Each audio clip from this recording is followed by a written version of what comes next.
Hello, everyone, and welcome to the C# 102 class. What week is this, Nelson? Week 3? Sweet, and it's a 6-week class, so this is the halfway point tonight, right?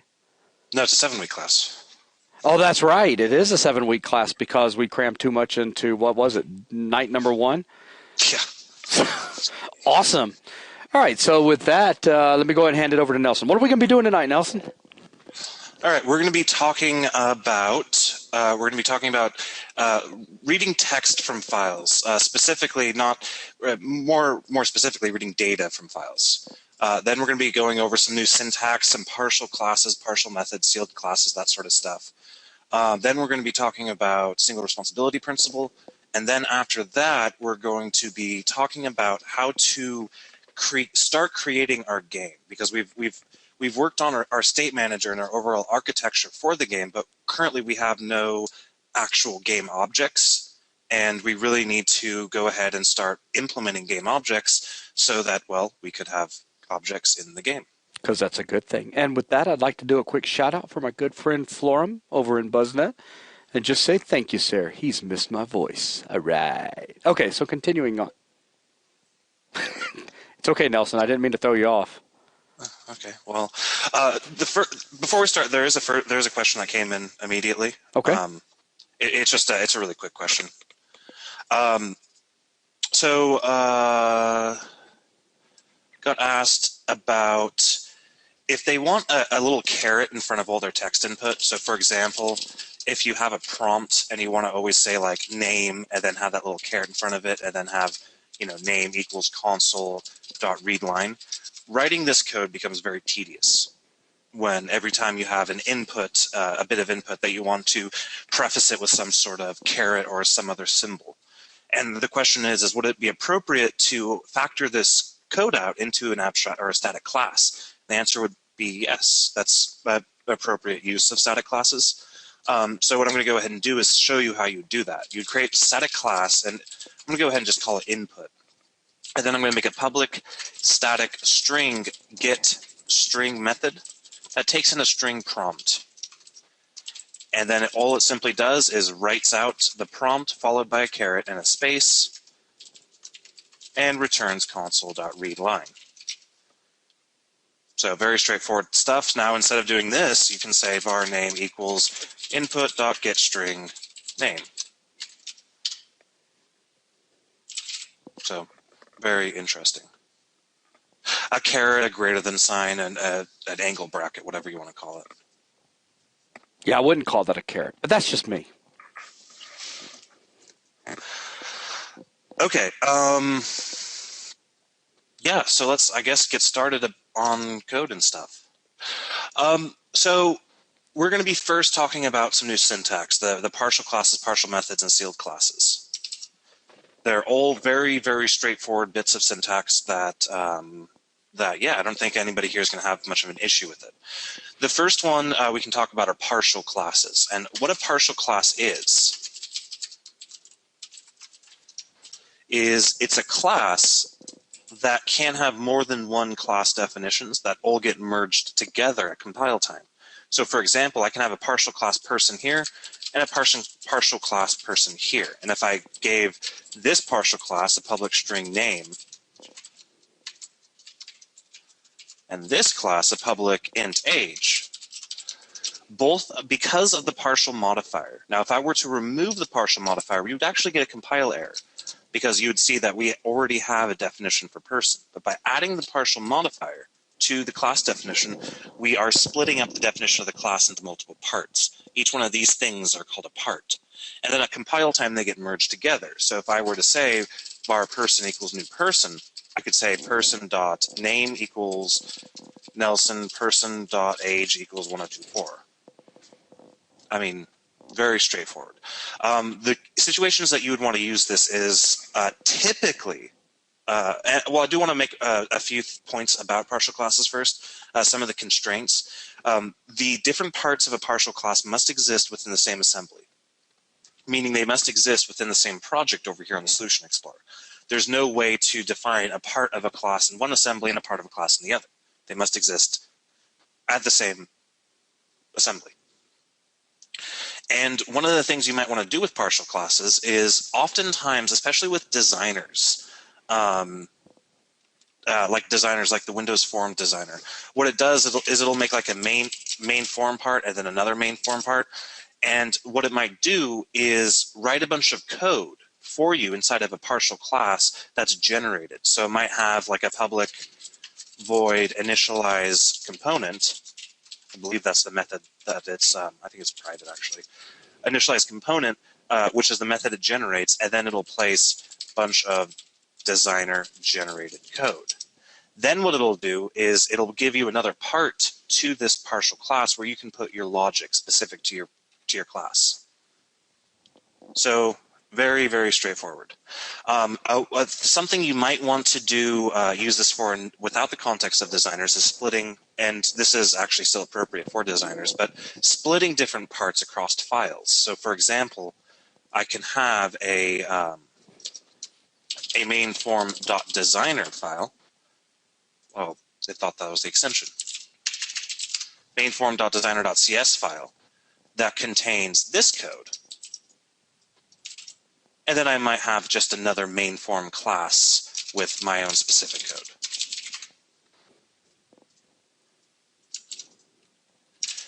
And as a result, because these are both partial, even though they're in separate files, they still get combined. So there's not a whole lot more to say about this. Somebody did ask, can you stack partials with abstracts? I can have partial abstract classes. Oh, sure.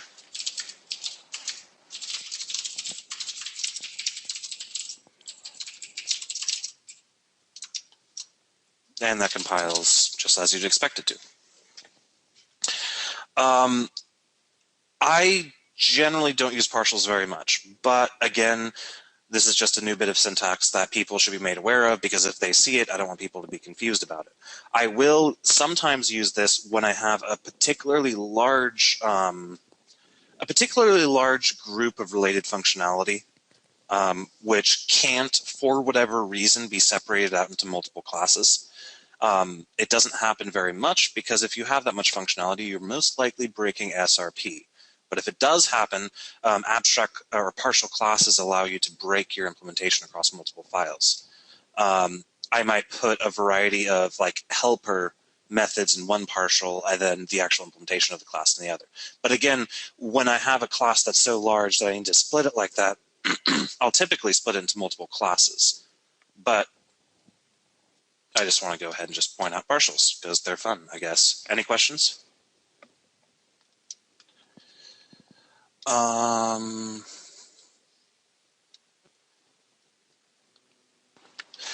Is it normal to have small little classes like that? Were you referring to my input class, my static class input? Yeah, that was when that came in. Yeah, I mean, having small little classes is generally a good thing. And also that input class, for instance, it started out there, it only had the one method in. But lots of classes will start out with only one or two methods in and then grow over time as you add code, because obviously an input class would be the best place to put input-related things. So, as Nelson's demonstrating, all these different methods you might over time come to make, that would seem to be a logical place to put them. Yeah. And Stagfall, if that's too vague for you, then you can name yours console input. I mean, I would probably go with input and make the class internal if it's specific to a console application. But Nelson, where's your input interface? Yeah. Do we need to use partial classes in the BuzGame? That's up to you. Partial classes are a tool. Classes are a tool. Interfaces are a tool. They're just tools. I really wanted to start a lot of the new syntax that we're going to be talking about is going to be very, very straightforward. It's not going to require a whole lot of discussion, but it's important to show people new bits of the language that they can use for purposes that might arise during development.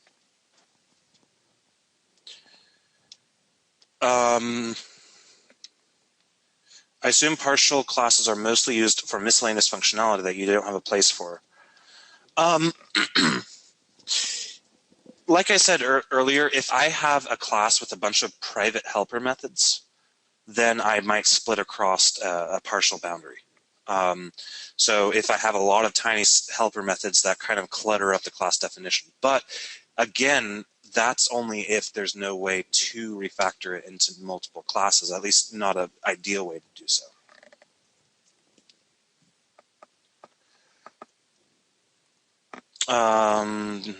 Can a partial return a val? Well, yeah, okay. Yeah, partial classes are just classes. They can't return values. So, yeah, straightforward stuff.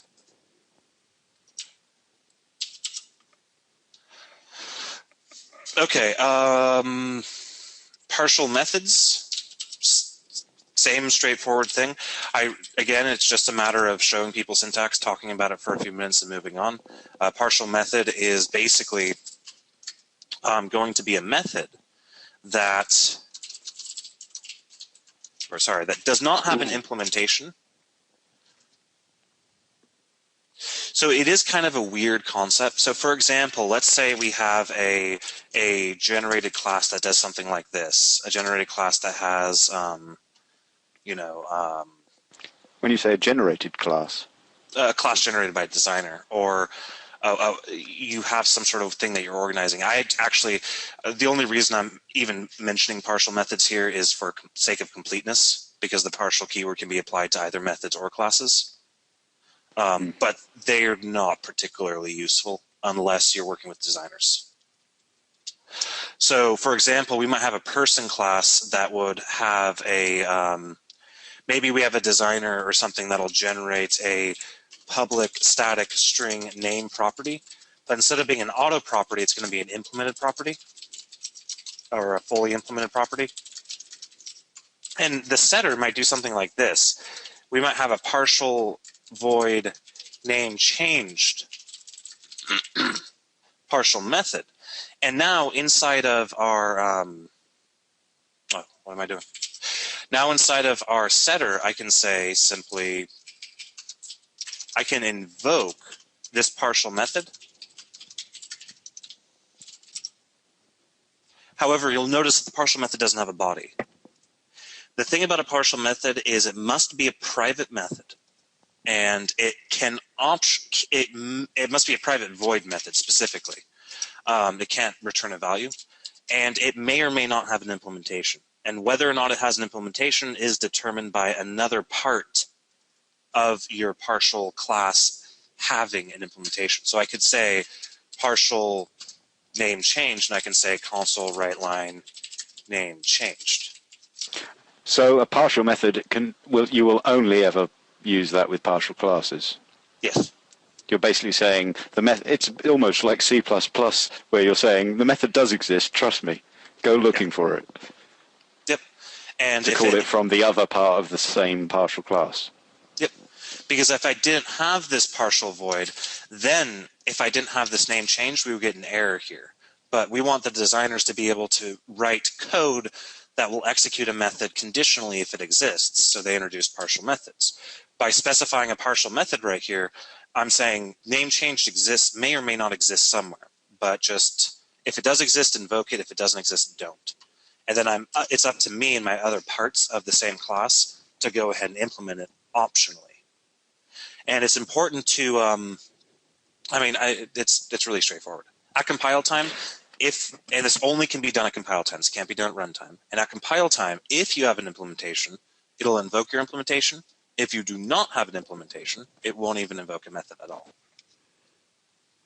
And we've had a few variations on the theme of I don't understand why I would want to use partials and why I don't see a reason to use this.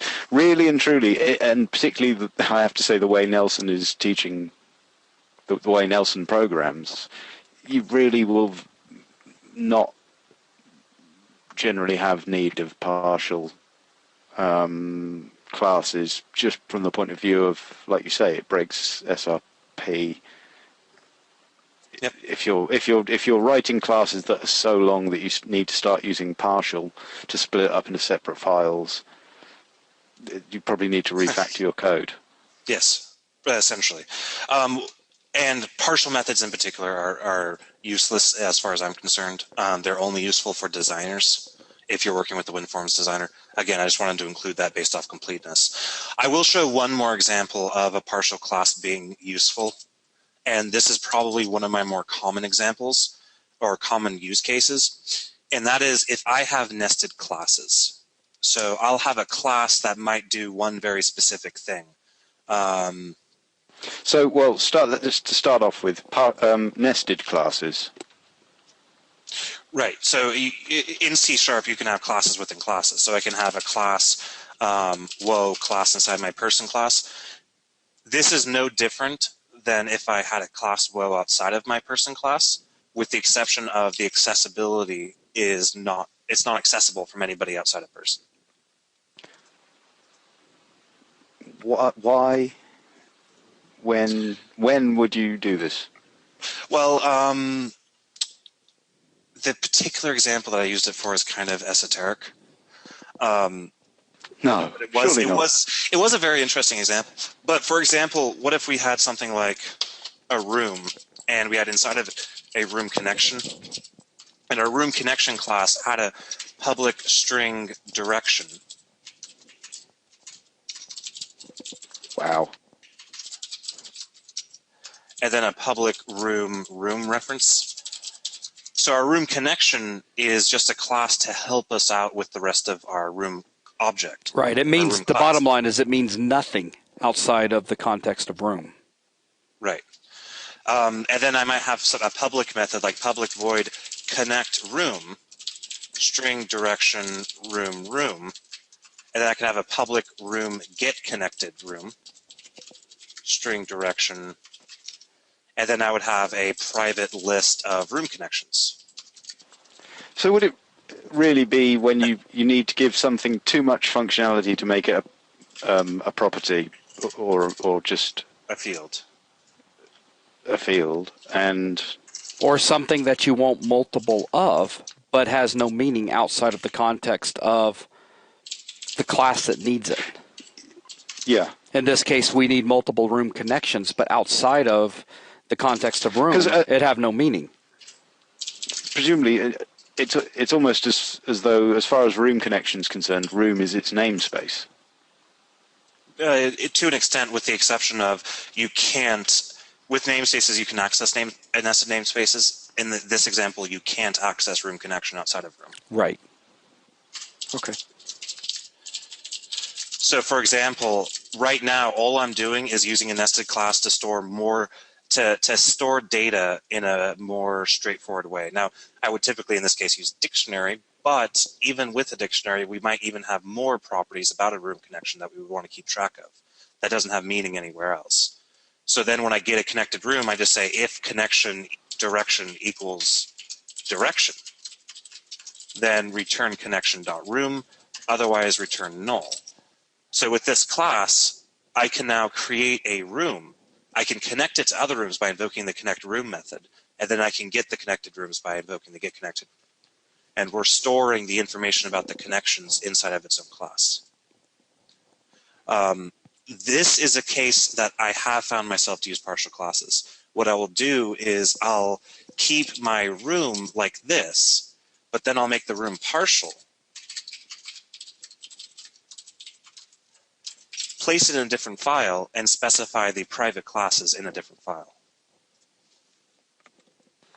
Okay, that makes sense, because it is. I mean, it's more disconnected than other things you would find inside a class. I mean, the room connection class is more disconnected than just a property or field or method. So room couldn't return from a public method. Yes, room cannot return a room connection as a method or as a return value. I cannot say public room connection blah return null. If I try to compile this, it'll say inconsistent accessibility because room connection is private, but this method is public. So this would be an invalid method. So just to I mean, I can go ahead and just say room 1 equals new room, room 2 equals new room, and then I could say room 1 dot connect room north with room 2, and then room 2 dot connect room south with room 1. Now, if I wanted to say, you know, console dot write line room 1 dot get connected room north, this would return the proper room.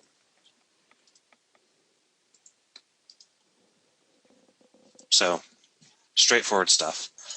And again, this was just, you know, people were asking, well, what would you use partials for? And I would actually use partials for a case like this. Now, as far as what I would use partial methods for, I've never written a partial method myself. I have used partial methods that were created for me by designers, but I haven't actually written one myself. And again, Florian just said, can you scroll down?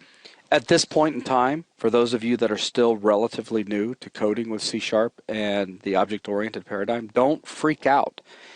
If you're thinking to yourself, oh, God, I can't picture where I would really use this, that's okay. Don't worry about it. Where you would use it becomes much more complicated and requires a much better understanding of design patterns and experience with coding with OOP to begin with. Just as long as you understand the basic concept of how to put it together, which is very simple, very straightforward.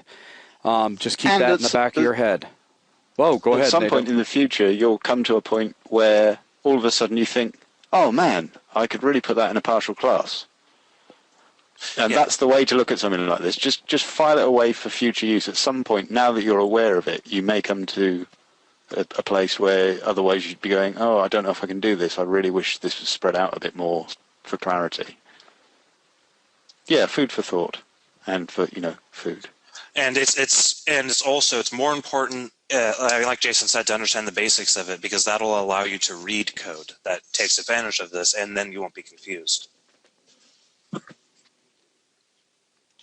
And one other quick thing I just want to point out in object-oriented programming, typically the actual classes, the definitions, the method definitions might look terrifying at first, but a strategy that I found to be always really helpful and continue to find very helpful is looking at how the objects are used. So focusing on this, if you're new to object-oriented programming, is generally good because it shows you how they relate to each other when they're actually in use. Because object-oriented programming is all about making this code easier and cleaner and readable.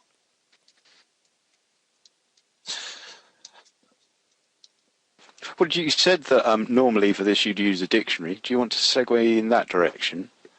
We still have to talk about sealed classes. Oh, okay. But that's going to be like, that really is going to be a two-sentence definition. Can you have sealed classes? Yes. Okay, so let's go ahead and talk about sealed class. Yes. So if I have a class seal, and then I have a class, what could be a subclass of seal? I really wanted to throw that into confuse. Oh, okay. And we have a class dolphin that inherits from seal. Everybody should be more or less, this is just basic inheritance stuff. This class inherits from this class, and there's not much more to say about it. Now, if I add this sealed modifier to this class, then this becomes impossible. You cannot derive from a sealed class. So that is literally what defines a class as being sealed, is the fact that it's sealed and you can't subclass it. Yes.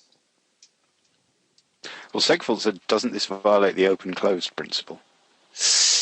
We're going to have a fun discussion about the open-closed principle.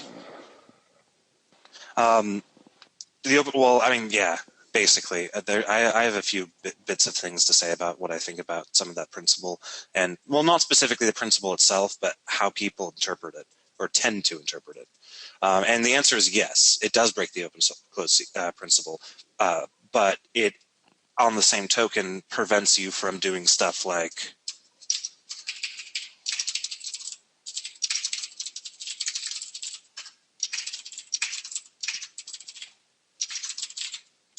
that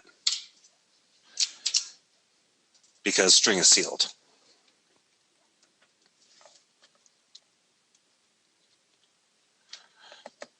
Can you repeat briefly what the seal does? All the seal does is makes it so I cannot subclass this type. You can no longer extend that class type. Line 12 becomes invalid. If I take out the sealed modifier, line 12 becomes valid. That's... It's like a stop sign at the end of your hierarchy. Yeah. You can inherit down that far, but that's it. Yep. Can you have an abstract virtual sealed class? You cannot because, well, you can't have a virtual. You can't. You can't. Wow. You made your words explode. Yeah. You can have virtual members within a sealed, or sorry, you can't have virtual members within a sealed class because that doesn't make any sense. To be honest, I've actually never tried this before. However, I do know for a fact you can't have a sealed abstract. Because that really would not exist. An abstract can't be used concretely, and a sealed. Well, you're trying to create a paradox there. It's just not going to happen. Far easier to get two web-footed quacking birds for a paradox. But there's no reason why the C# compiler doesn't have to allow this, other than it would make the class purely unusable.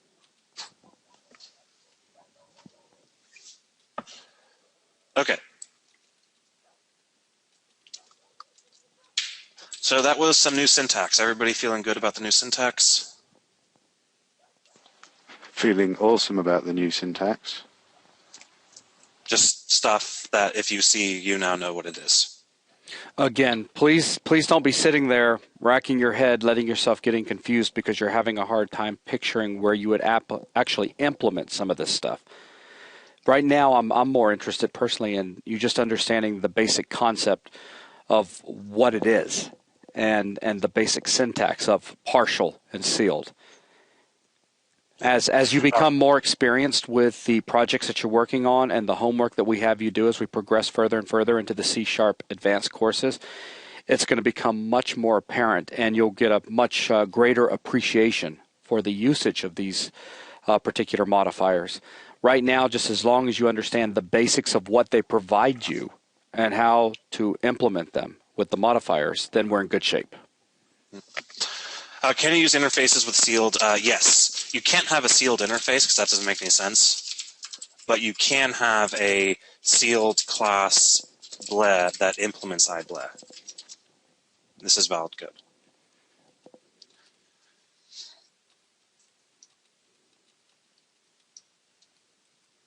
Yeah, so that's it.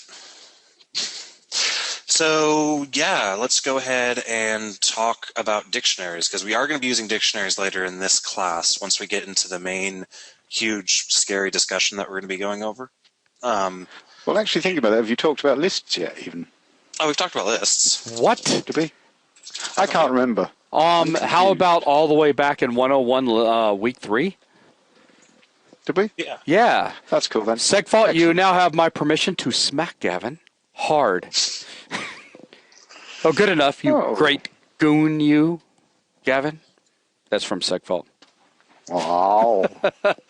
You got to go. You've been grading hundreds of homework assignments. You've seen lists. God. That's why.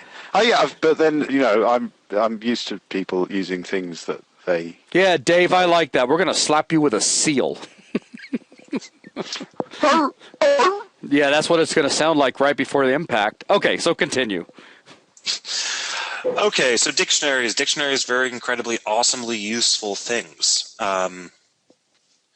For example, the most common use for a dictionary is going to be uniquely identifying objects. I mean, that's basically what they do. A dictionary is a way to associate one object with another through a key value pair. That's all it is. So, for example, let's say I have a person, and each person has a public int ID. And it takes in this identifier, and it also has a name. Let's give our person a name.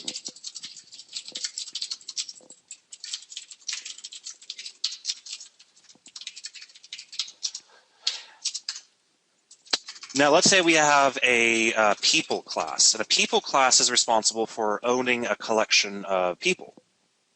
So the first, without using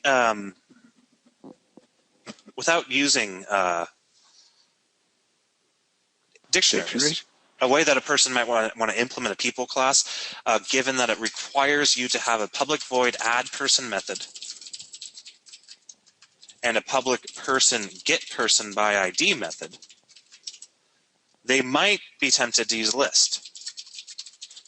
They would say list of person, people, public people,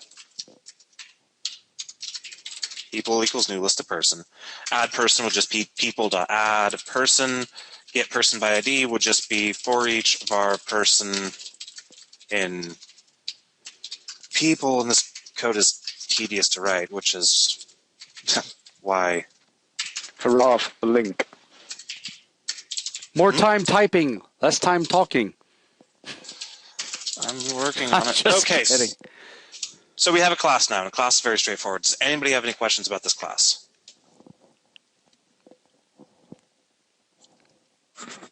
Wow, you guys are all becoming genuine experts. This is awesome. Oh, we've got a few people asking about read-only. Oh, well. Okay, does anybody have any questions about this class? Solved that.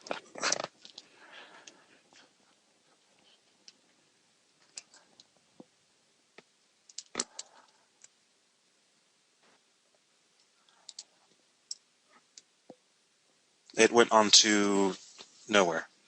It disappeared. Do. It was never there. We're covering read-only in week 4. Just because there is a huge discussion that is going to take like an hour or so, and I really want to get to that at some point today.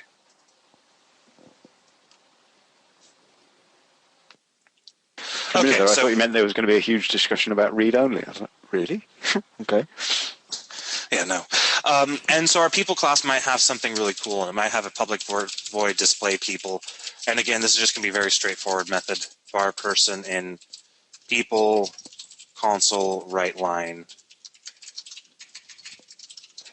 And the reason I'm adding this method is I realized that this class itself does not have any functionality other than getting a person by ID and adding a person. So I just wanted to provide some actual real important functionality to it.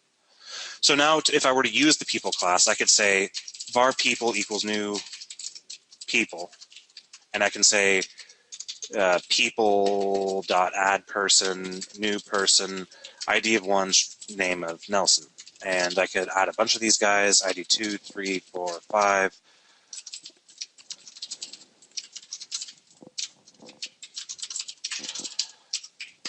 And then I could say people.display people, and then I could say something like console write select person, and then int or var selected ID equals int.parse console read line. And I could say var person equals people.get person by ID selected ID. And then I can simply write out console write line use selected blah person.name. So straightforward. I instantiate my people, and I'm actually going to randomize these IDs a little bit more so they're not sequential.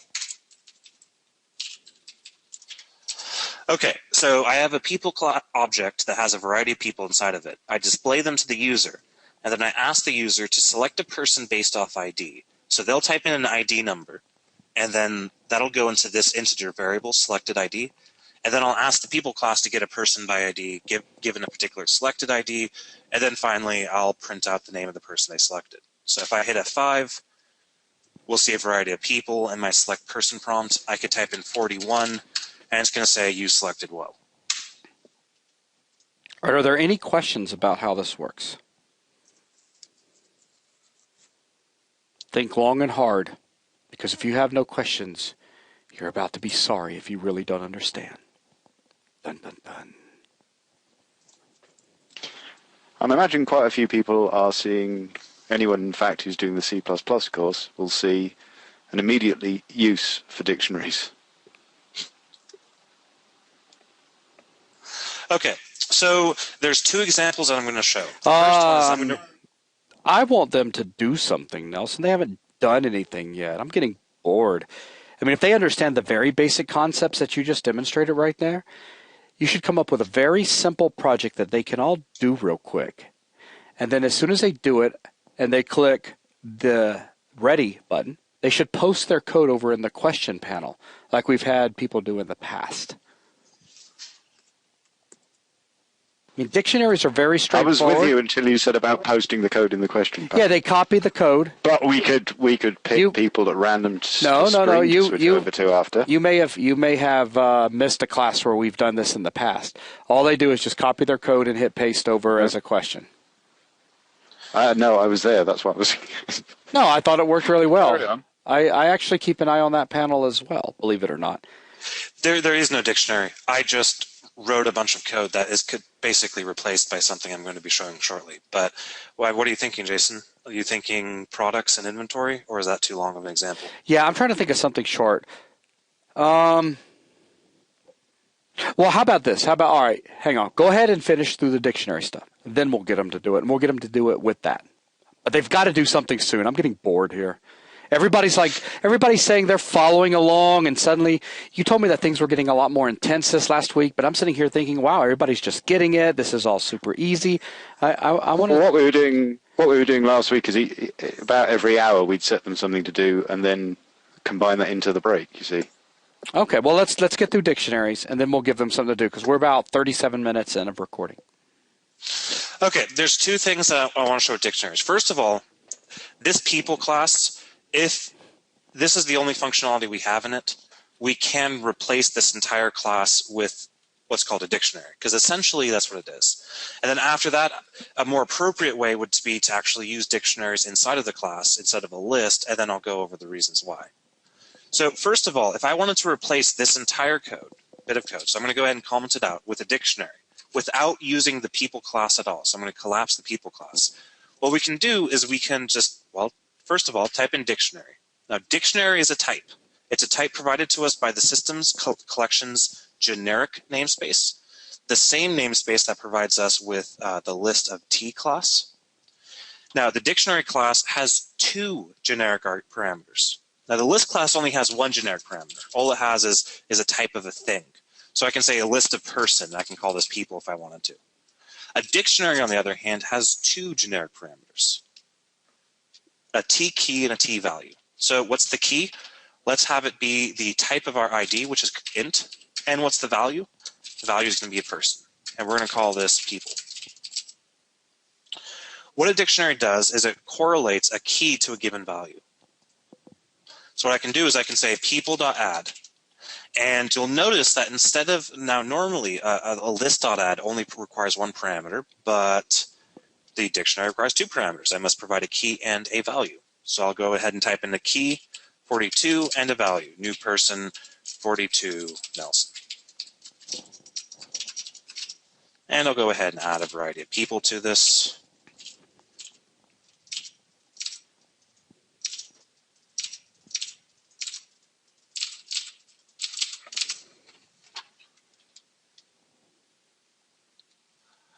Okay, so what we've done is we've created a data structure called a dictionary that simply correlates two pieces of data, a key with a value. And that's really all it does. So you'll notice how people.add, and I provided the key and the value for each one of these things that are added to it. So now, if I wanted to loop over this and display it to the user, I can say var person in people. And I can go ahead and write console.writeLine, placeholder. Now you'll notice something really interesting when I hit dot. When you enumerate, when you use a for each loop on a dictionary, what you get back is not the two type, or not any one of these two types, but both of them. So if I do person dot, you'll notice there's a key property and a value property. The key property is the integer. It's the integer ID for each person. The value property is the person. So if I do person.key, comma, person.value.name, which again is going to be reaching into the person object, we get the same behavior that we had before. And then I can go ahead and say console write select person, blah, blah, blah, var var selected ID equals int.parse console read line. And then I can say var person equals. Now here's where things get interesting. I can type in people, open up an indexer, just like how you do with lists and arrays. And you'll notice that it wants an int key. This is not an index. This is not a zero-based index. Instead, this is going to be the key to search for. In this case, it's going to be selected ID, which is the variable that I filled up by asking the user to type in a number. And then I can finally say console write line. Well, I'll change this name because of the scoping issue.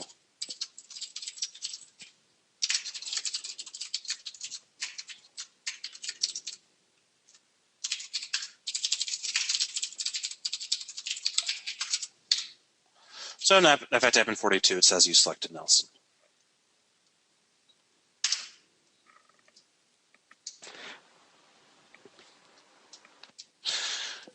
So yeah, that's the basic use of a dictionary. Are there any, and will the first variable always be the key regardless of type? Yes. In fact, I could, if I wanted to be dumb, I could have a person int dictionary,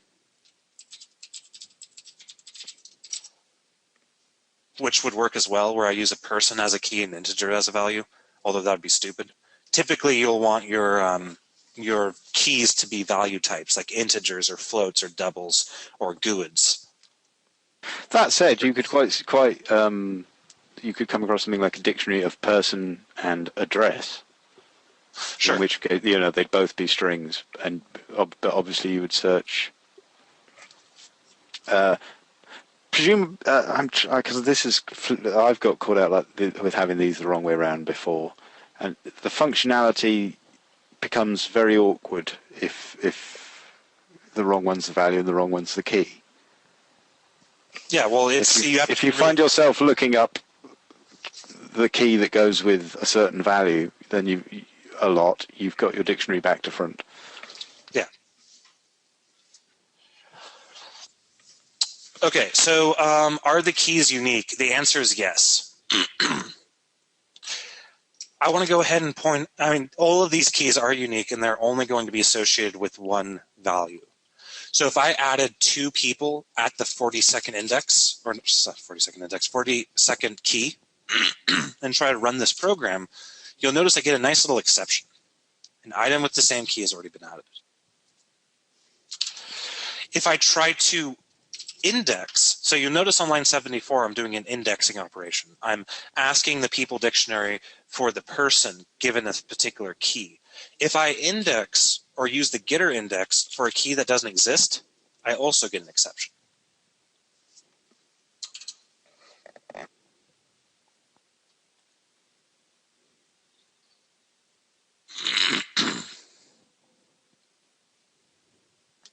The fact that the person has an ID field is not relevant in this example. I would say it is. If any instance where you have an object that is identifiable uniquely, it should have a I think ID. you meant from the point of view of you're trying to demonstrate a dictionary. Right. And the fact is you're handing it the ID twice, once as the key and once as a parameter on the person, and it might be clouding the issue for people.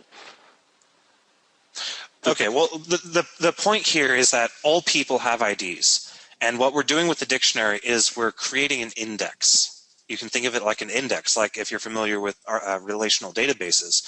We're indexing based off of one of the fields inside of a person, in this case, the ID field.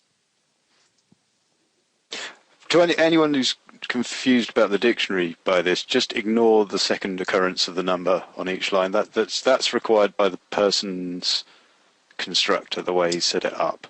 But it could equally be a list of string and other string. In terms of demonstrating what a dictionary does and how to use it. Well, yeah, we could have had something like a dictionary of... Well, do name and email, or name and address or something. Yeah, we could do that. And The one thing, though, that this gets away from is something that I would actually do ever. But it is something you can use a dictionary for. I could say Nelson equals... It's just a more straightforward demonstration of just a dictionary that you're demonstrating, rather than demonstrating 3 different things and some technique all at the same time. So in the case of this dictionary right now, we have 2 values. And notice how I actually did this on accident. I didn't use the add method. I used the setter for the indexer. If I were to use the add method, there is a very important distinction between the two, by the way. But to keep it consistent with the other example, I'll go ahead and change this to add. So in this case, we now have an association between one string to another string. A dictionary is all about associating data. So we could have a dictionary of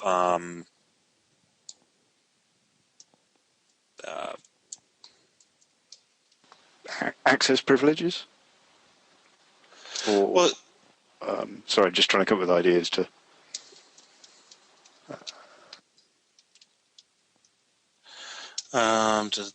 people...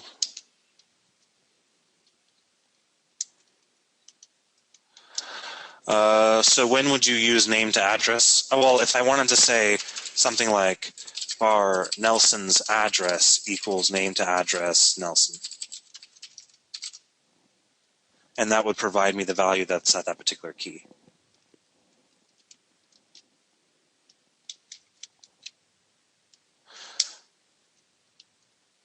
No, to set it. Okay. Actually, someone did point out something. I do want to change this example really quickly, then I'll talk about the difference between the indexer. If we wanted to have a oh God, this is going to get confusing. A dictionary. I'm going to change that name.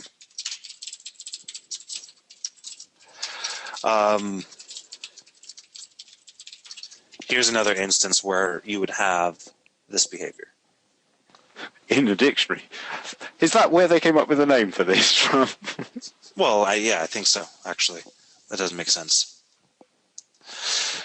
Okay, so has everybody sort of kind of grasped dictionaries, at least on a conceptual level, how they're used to associate one piece of data with another?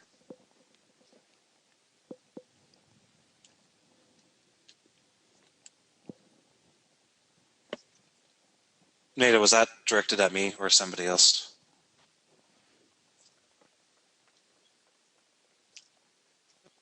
I mean, is there anyone in BuzzNet right now that is not familiar with what the concept of a real-world dictionary? Apart from Nelson, who's never read a book. Everything's always been done online.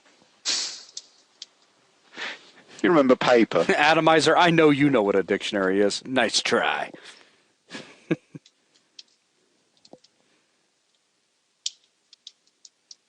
I mean, if you think, I mean, the last little example that Nelson gave is a very important one. I mean, that works the best. It's a real world dictionary. Dictionaries inside the C# world. It's the same concept. Key value. When you pick up a dictionary to use, what are you going to look up? You're going to look up a keyword, a word that you want to find out what the definition of that word is. So that's your key. You're looking up the word, holiday, and you want to know what holiday means. You find holiday, and holiday has its own definition.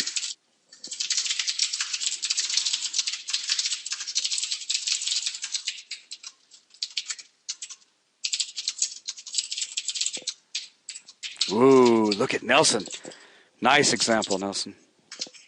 But it's that simple. Unfortunately, or maybe fortunately, we can use dictionaries to do some awesome stuff that quickly blurs the concept to a beginner's mind as far as what the dictionary is doing. But as long as you keep in mind that a dictionary functions just like a dictionary in the real world. You got your key and your value. And we use our key to look up values. Or like segfault saying over in BuzzNet, or a phone book. Yeah, phone book's the best example, really. No, a dictionary is the best example. Nelson? Well, yes. Nelson, Gavin. Everybody in here at one point or another, back in school or college or whenever, should have used a dictionary to look a word up or even online. Everybody here at one point or another has used a dictionary, and we have looked up a key to find its value. Oh, Wolferite. Good show, sir. He said, then I'd say a phone book is a better example since nobody can have the same number. A dictionary can have the same word with different definitions. Yeah. Are you done typing? No, I messed up this implementation.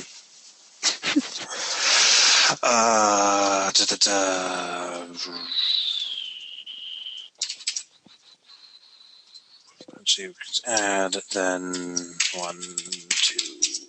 Well, You really wish you had a tuple. yeah.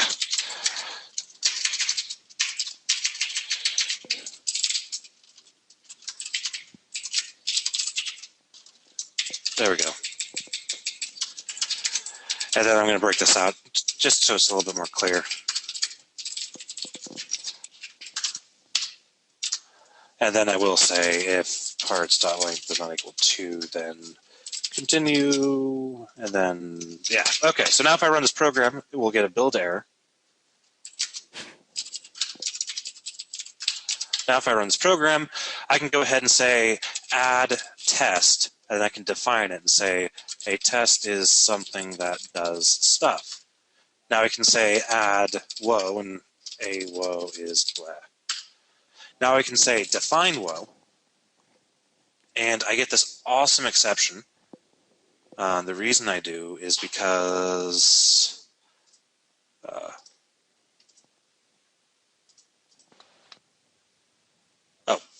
derp. There we go. Okay, so now I can go ahead and say add whoa is blah, add rainbow dash is fast pony, and then I can say define, and I can pass in, I can ask the program back again to define a particular word.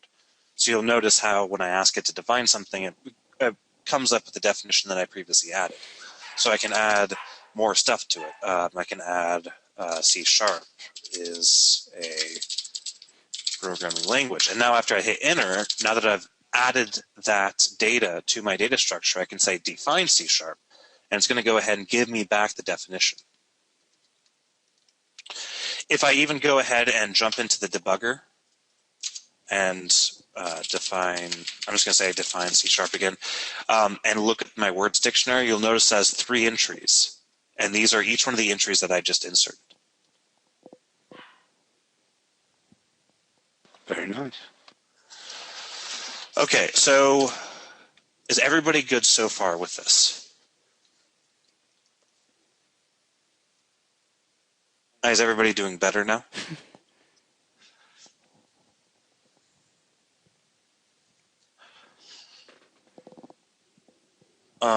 If you try to select a key that doesn't exist, you get an exception. How do you handle that?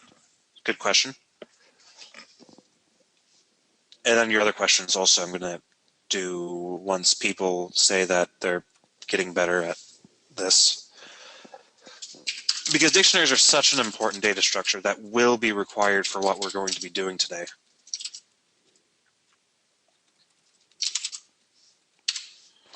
Well, Ty had a good question. Just, can you have more than 2 bits of information in a dictionary? No, well, yes and no. It's just not called a dictionary. Well, yeah, you can only have one value type, but that doesn't stop you from creating another class. Oh, you're not. Oh, I thought you were going to do dictionary of dictionary of dictionary. No. Why? You've done it before, Nelson.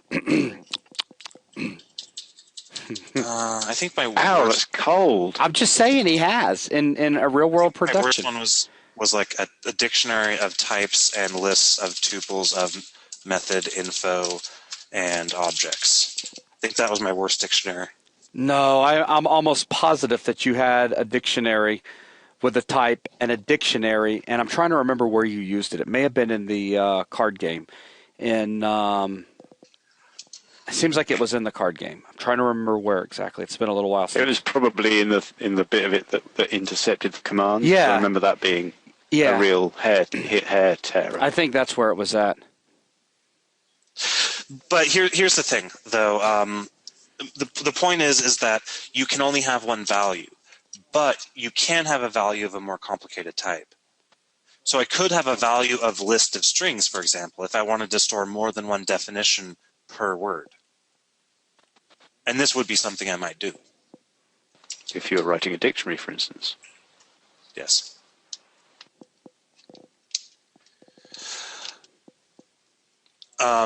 So does that... Well, come on, Nelson, it's 5 minutes till. Think of a very simple example to have them put together.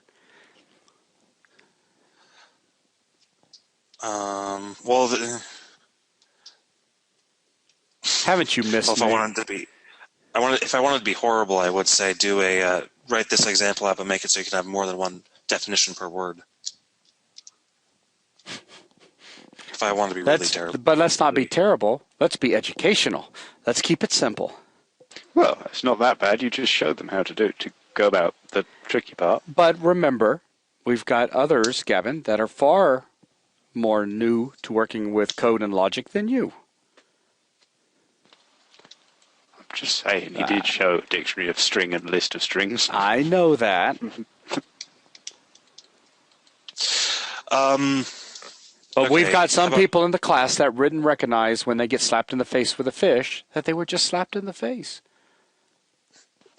Well, okay, how about this? Gavin, you think of an example, and I'm going to answer 2 more questions because they're really quick. Oh. The 2 more questions were, what's the difference between words.add, and then if I were to have done this, words at parts 1 equals definition? These 2 lines will look very similar, and they'll behave very similar.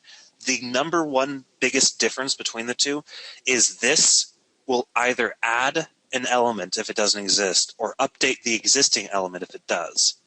However, words.add, if an existing key exists, it will throw an exception.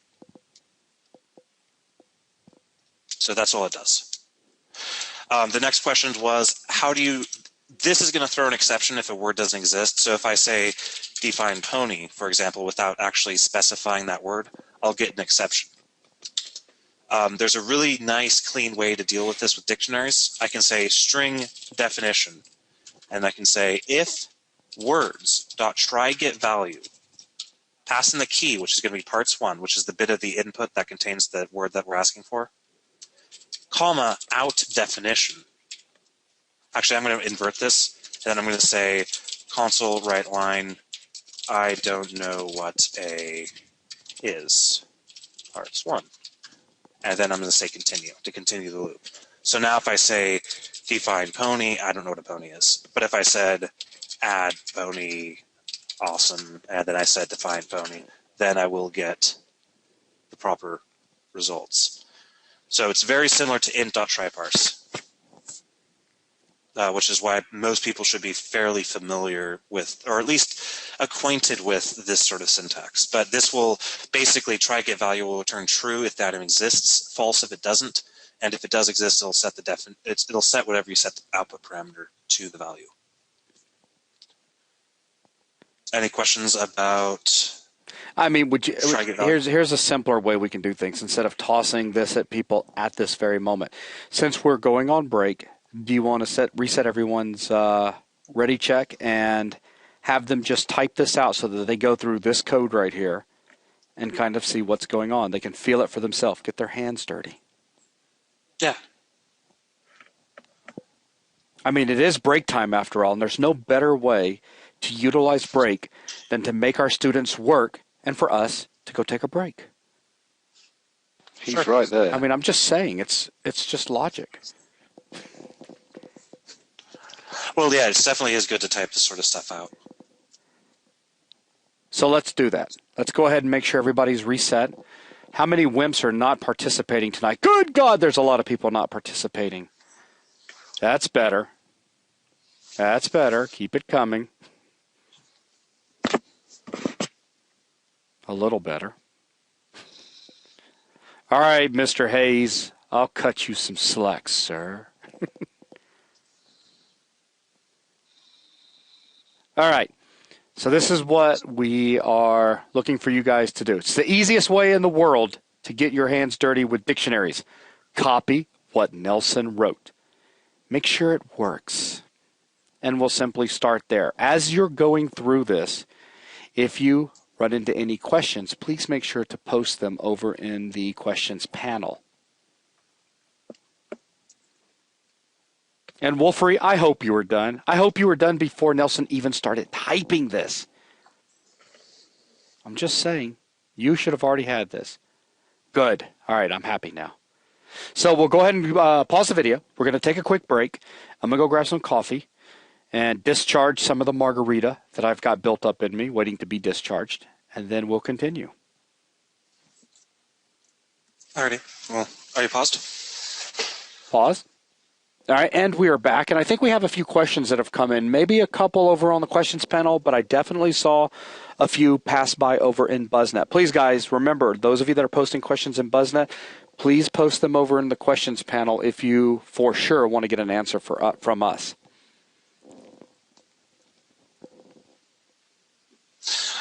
So can I think of a dictionary as a list that lets you define what to use as an index? Yeah.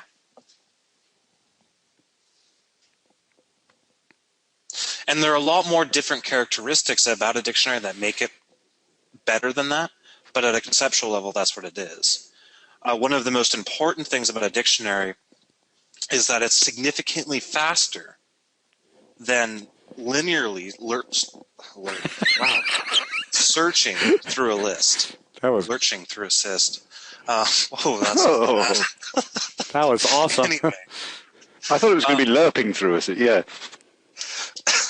So, yeah, it's significantly faster than just looping over a list to find something that has a particular attribute.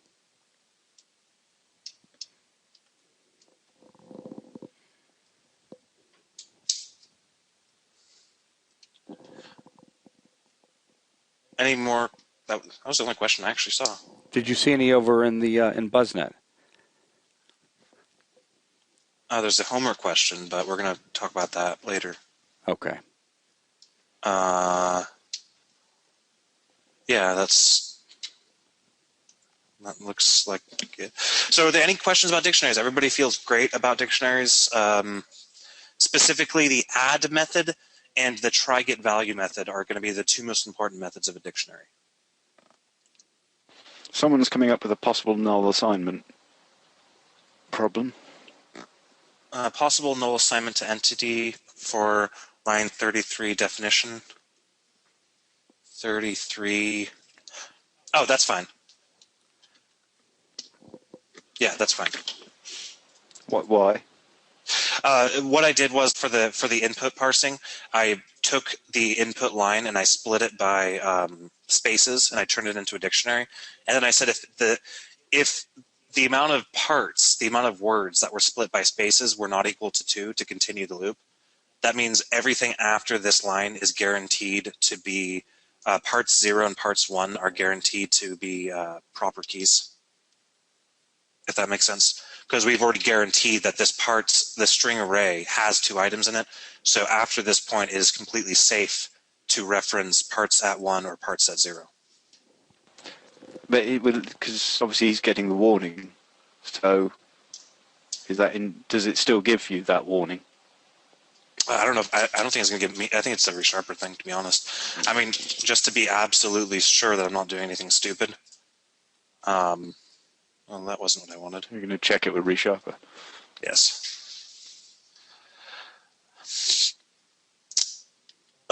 Can you add something to a dictionary without specifically defining the index? Let some magic just choose the next available unique value? No. When you add something to a dictionary, you must provide an index value. A key, you mean? Key. And my Visual Studio instance seems to be taking forever to start. And that's something new to you? Just kick back for a while. See? Oh, it feels like it's getting slower and slower to start. Maybe you're I don't just know thinking why. slower and slower. It's coming. It's his age, you know. He's past it. Yeah, I think so. The best years have gone. He's into the twilight sunset of age. Yeah. What does it say about you? Oh, I've been a lost cause. But I was Well, I was just saying. middle-aged when I was 15. I've been a so- lost cause for years, so don't even try with me, Nelson. I'm already a goner. I'm actually in reverse time, generally speaking. I'm getting younger as I get older. I'm not getting that warning, Wolf. So I don't know what you're talking about.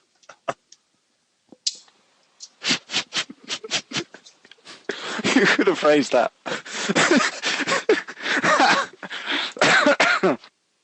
Sorry, that just... Yeah, what the hell are you talking about, Wolf?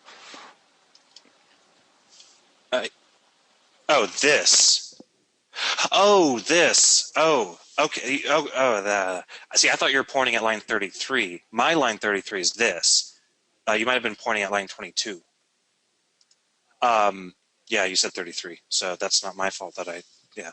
Anyway, the possible system.null reference exception is not a problem because console.readline is never going to return a null to my knowledge. I've never returned null from console readline ever. I mean, even if you just say enter, that doesn't return null. So there's no way for console readline to return null. In fact, this particular warning got so obnoxious to me that I turned it into a hint instead of a warning, which is why I didn't see it immediately. If you want to turn it into a hint, you just click on this little guy, and you go down to inspection options and change it to a hint. Because this code will never fail. Well, they're it'll saying never that fail for the reasons that Resharper is telling us that it might. you really want to think carefully before changing settings like that with Resharper. Much as it's irritating to have little bits of squiggly here and there, Oh, certainly. it's far more preferable than turning it off and then wondering why you're getting errors. I've done it very few times, and when I do, I don't turn them off. I turn them into hints, just so that they don't show up on my gutter. Because it's been so many times where perfectly valid code was tripped up by this warning. And Wolf's saying he is getting the error at line 33, your line 33. There's an error on line 33? What's the error? I think he said that's the error he was talking about, was line 33. Could it have... I don't know. I don't see anything that's indicating an error here. What is your... Are you sure that the code is equivalent?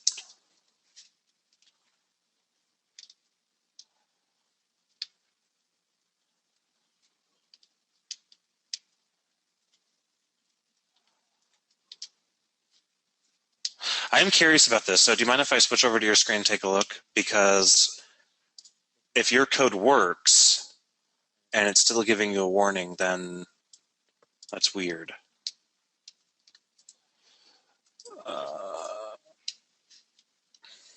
Yeah, smack him with the seal.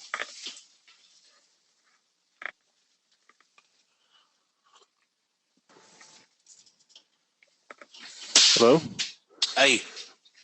Yeah, right here. I mean, it's not that kind of warning, but the Resharper.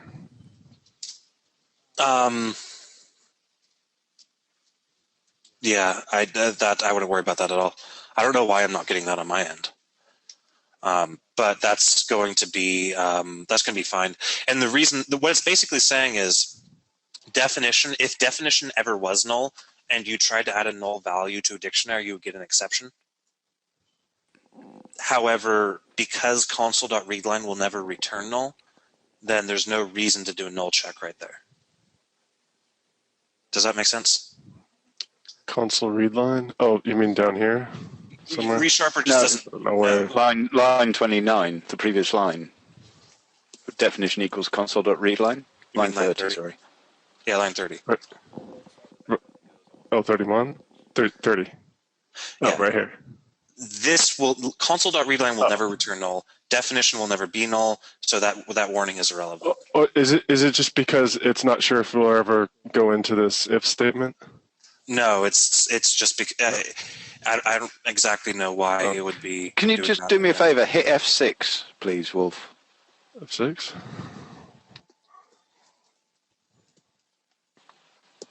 That might have made it go away, but it didn't appear to.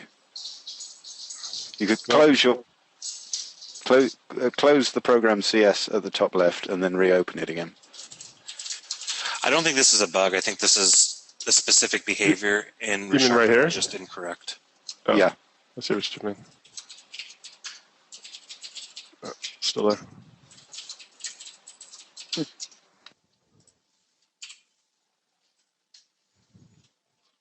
But, I mean, the program works, so I don't think it's any different than yours, really. I know the lines are different, so I don't. Maybe that's up here, I guess. I wouldn't worry about it. All right.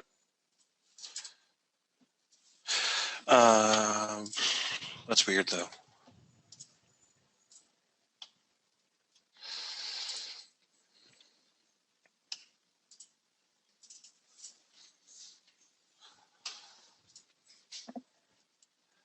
Okay. So how are people feeling about dictionaries? Deeply enamored. Hopefully.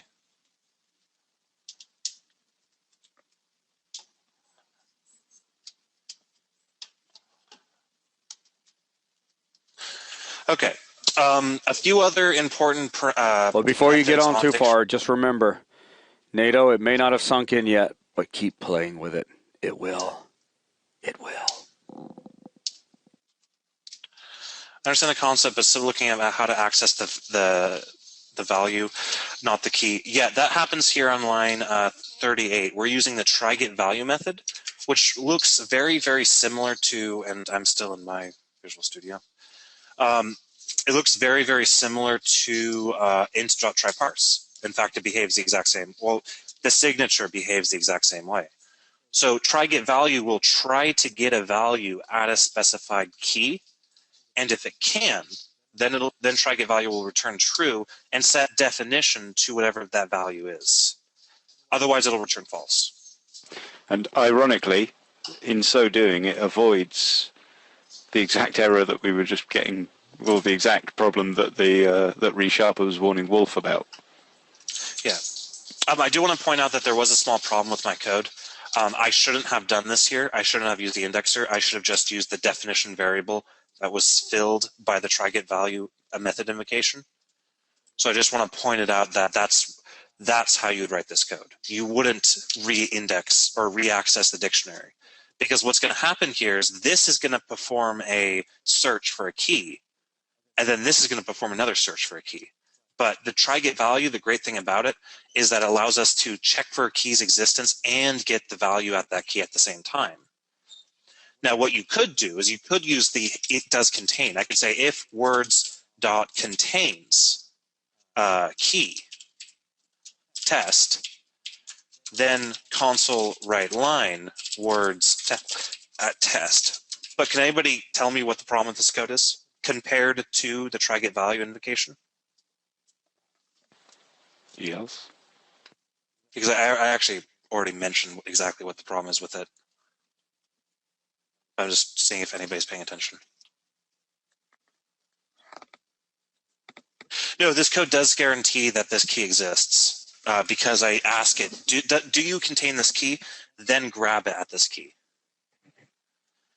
The problem is that it'll look up the key twice and it'll be not as performant and it looks uglier.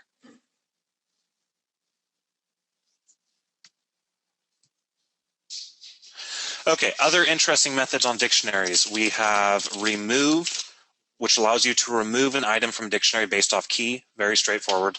Just like how the remove at method on lists allows you to remove an item at a particular index. We have, I'm going to get rid of that link so we can, there we go. We have the add method, which we've already looked at, the clear method, which straightforward, clears everything out of the dictionary.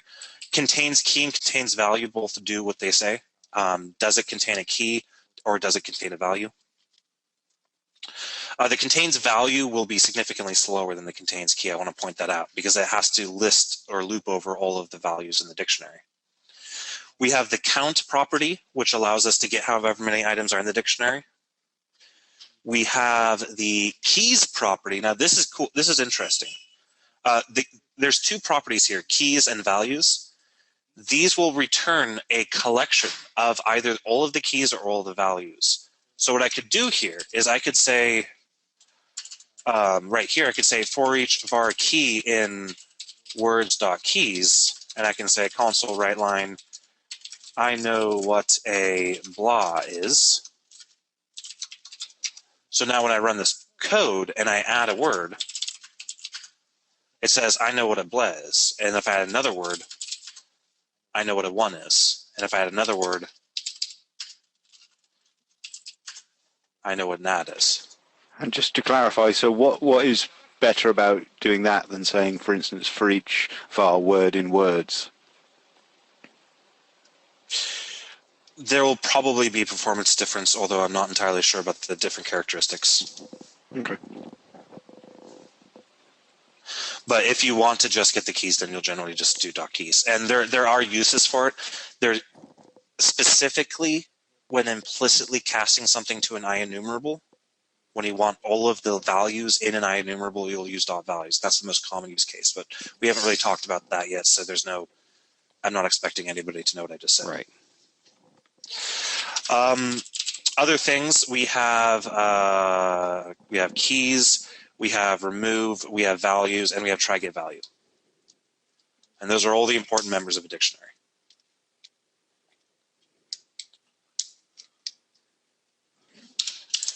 So yeah, so now that we've done that, if we jump back over to this example, hopefully it'll make more sense what's going on here.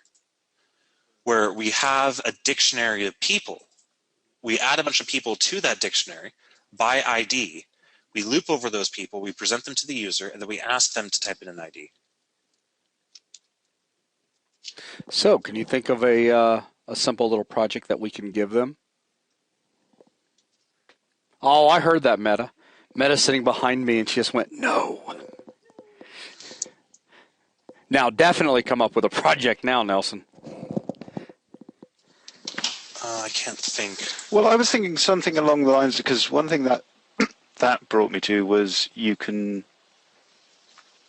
merge, you can have you can merge lists in, you can combine a couple of lists into dictionaries, or you can split dictionaries out into multiple lists of things.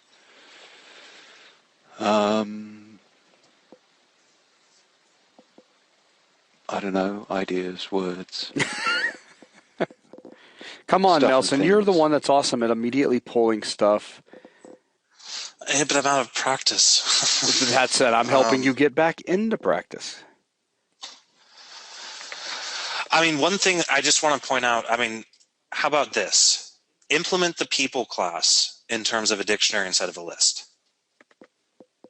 How do you feel about that, Jason? That's fine. Say it again, like slowly in smaller words. Implement this class right here, the functionality presented in this class, and I'm going to go ahead and collapse the methods. The class that you write must have these three methods on it, but instead of internally using a list, internally use a dictionary. Yeah. Because that'll quickly have people applying the brakes if they don't really understand dictionaries. Are you applying the brakes already, Gavin? Well, funnily enough, I was just thinking you could get people to do the old multiple bubble sort thing. Because that was causing a lot of people stress in the other class.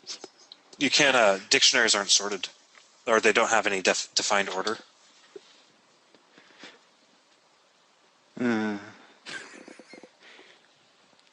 Can we just skip on to tuples? No. Come on, it's a great assignment. As a matter of fact, I'm going to go ahead and hit pause. And we're back. Okay, so what I would do to go ahead and turn this in, instead of using a list, using a dictionary, you'll notice that by changing this to a dictionary of int and person, and the reason I'm changing it to a dictionary of int and person is because the key is going to be an ID. The person is going to be the value.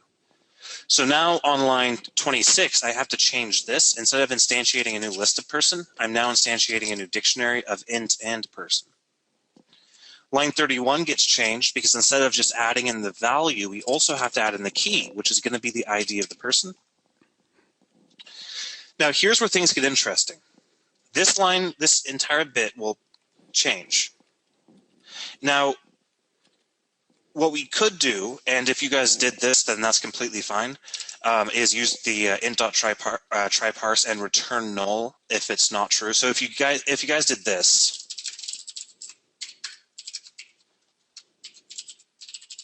or TryGetValue,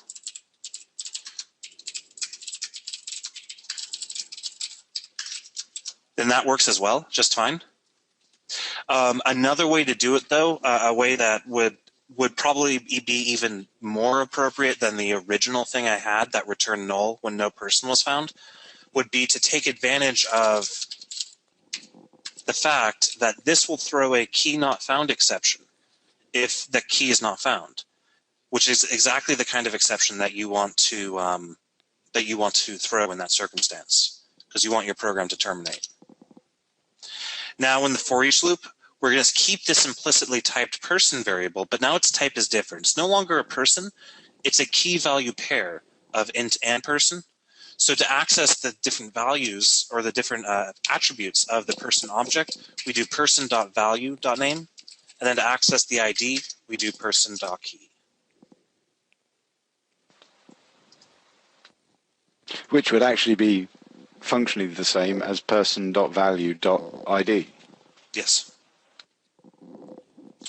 Can I not do a TryGetValue for person by ID? You could. You use there's two ways to write this method, and they both have a very important, it has a very important difference between each other. So if I do people.TryGetValue ID out person,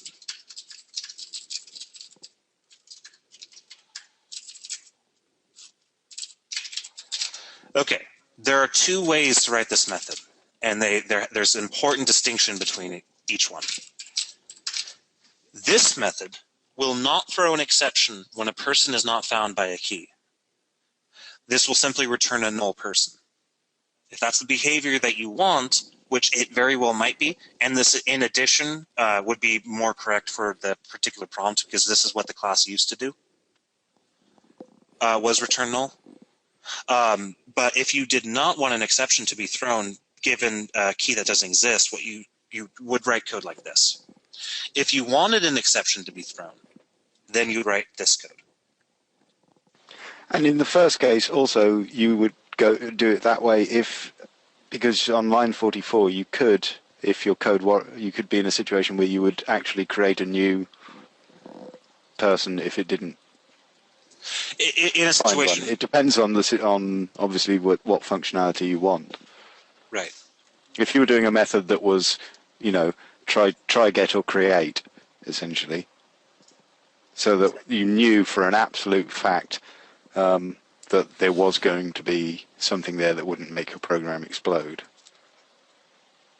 you would then, at line 44, return a new person. Yeah, or whatever it is that you're... Or whatever it was that you want, yeah.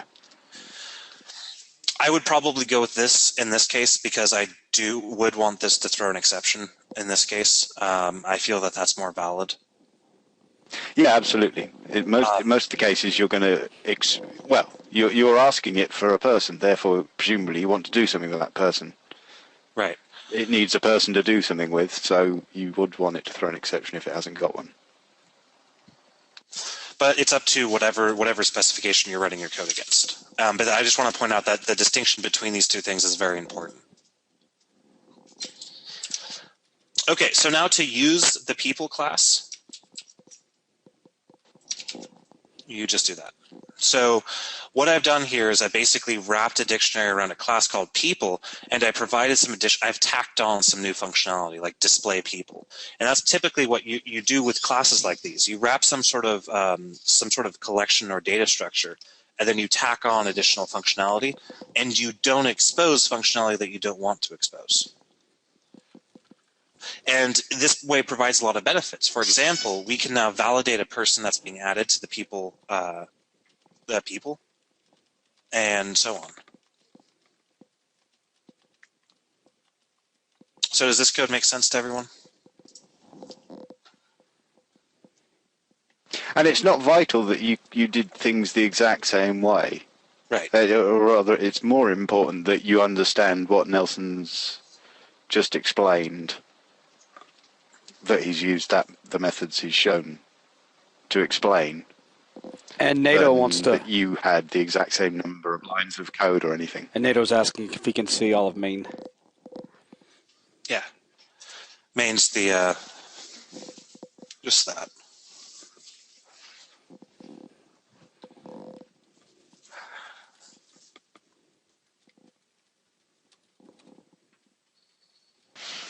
Chris. So is there any more you wanted to... Oh. Well, Chris, not Chris NATO, Chris Leisure? Leisure. Is there anything wrong with using the TryGetValue? No, there isn't. The only difference is that when you use the TryGetValue, you're going to be preventing an exception from being thrown, which might be what you want. It depends on the situation.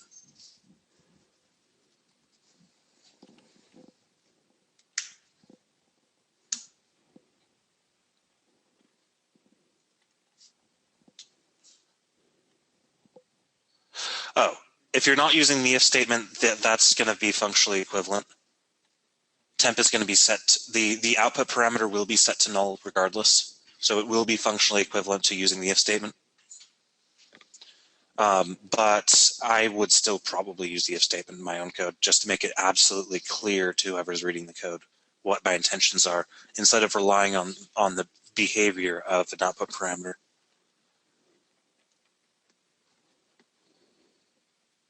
So is there anything more to go over with dictionaries, or is that's the really, primary functionality, isn't it?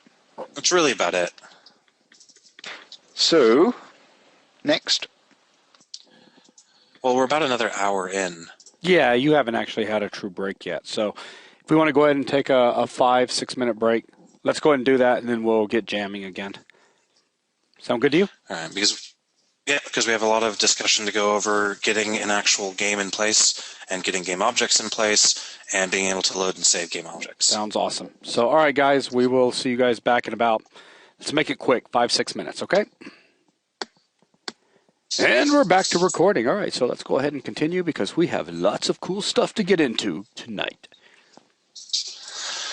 Okay, somebody asked about getting extra help on the side. That's what open office hours are all about. That's right. Use that time. Abuse Nelson. Abuse him. Particularly the homework today is going to be something that I'm going to go over a bit. I'm going to go over it in detail while we talk about what the things are and how they come together. Then I'm going to ask, as part of the homework, to take what I show outside the context of the code that you've already written, and I'm going to ask that people integrate it with their existing code base. And the open office hours are really great for people who are having difficulty with that, because again, that's going to be it's just going to be new to a lot of people who haven't sort of thought like this before. And the concepts of integrating, a bit of code into an existing architecture is not an easy thing to do. But we are here to help people, and we really want to see people do it more than anything. Exactly. So don't get discouraged when you see what I'm about to show, because there's going to be two levels to it. First of all, there's going to be what I'm actually writing to get a particular result, and then there's going to be integrating that with the existing code.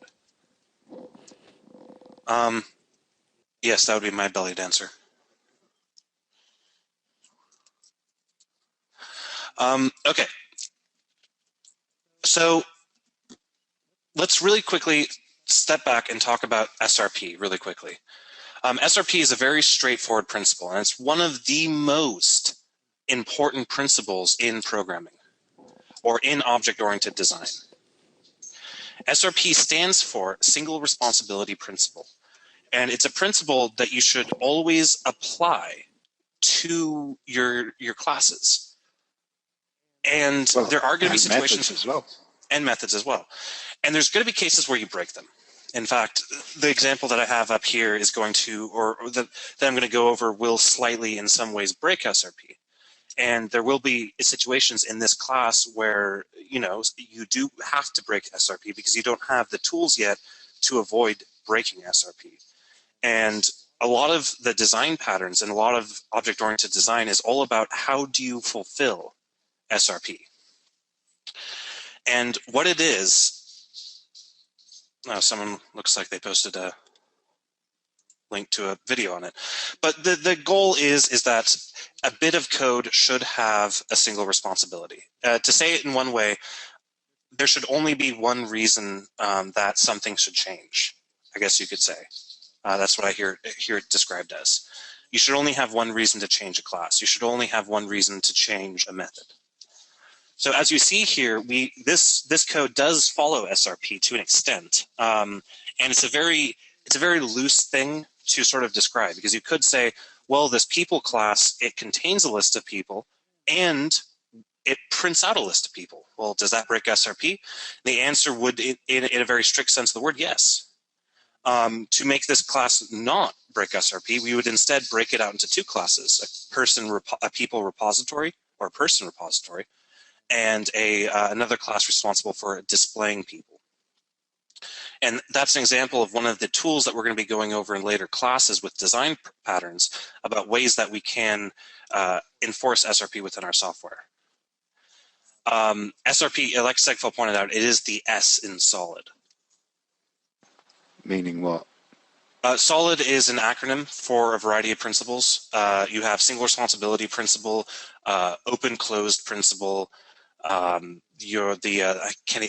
can't pronounce that name. It's like Liskov substitution principle, interface segregation principle, and dependency inversion principle. And it's sort of the core principles of good object-oriented design. And like Segfeld said, that small classes that do one thing are generally more reusable than big classes that do many things. And the thing about that is small classes are also easier to navigate and easier to reason about. It's easier to look at a class that's small than a class that is large. And typically, by following SRP, you will result in classes that are small.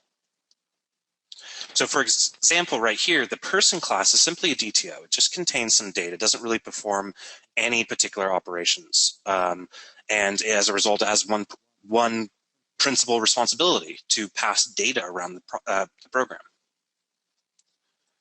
So I just wanted to quickly define what SRP is, and are there any questions about what it is?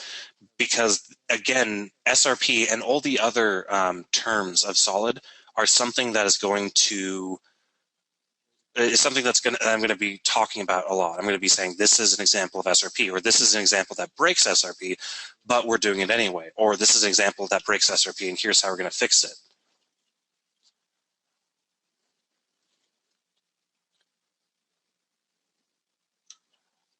I think it's a fairly straightforward. Certainly, it kind of says what it does on the tin. Single responsibility principle. Give each thing one responsibility. Yep.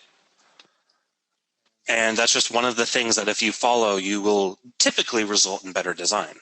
And if you break, you will typically result in worse design. And it might not be immediately obvious when you break SRP how the design becomes bad. But I encourage people who don't really understand the reasoning behind SRP to continue to break it if they feel that that's necessary. I found that people who are made aware of what SRP is and are made aware of the instances that they break it and they do it anyway, I typically find quite often that they will, down the line, finally realize that because they broke SRP, they now have a bunch of extra work they have to do. And you remember this, one of those cases, right, Jason?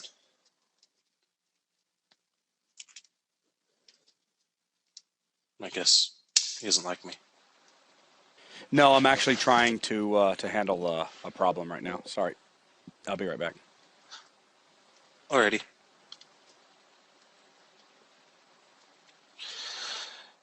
Okay, so for people, would you split those in different classes for each method? No. I wouldn't split people into... If I was writing the people class, I would probably do this. I would take the display people out, and I would keep the people, the responsibility of the people class, to contain a list of people. Then I would expose a way to enumerate people, which is going to be a little bit nasty. So instead, I'm just going to make this dictionary public, which is also very nasty, but it'll allow me to show this example without getting into anything more complex.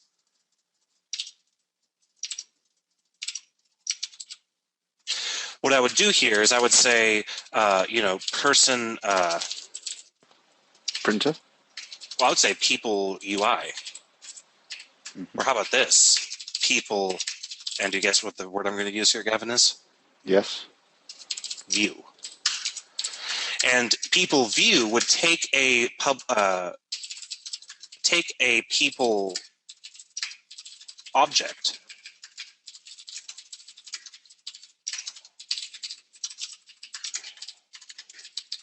and it would have a method on it for display people. And it would loop over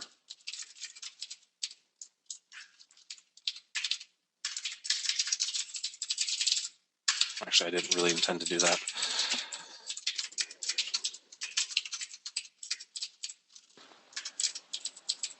If you'd have called that class on GUI, I'd have slapped you. So now I've successfully delegated or delineated the responsibilities. And that's the goal. Now, what the responsibility of a class is up to you. But think about it this way. A class should only have one reason to change. And this people class is now a lot more flexible. It might not immediately be obvious why it's more flexible, but it is. The specific reason why it's more flexible is now this people class is no longer coupled to a particular way of displaying people. Displaying people has been separated out into its own class so that it can change in any way that it sees fit. Alternatively, if I were to introduce an interface here, we would have a very nice, we would have the ability to write code against an interface that could use the same people object between multiple scenarios, but use different people views depending on if we're in Unity, WPF, or whatever.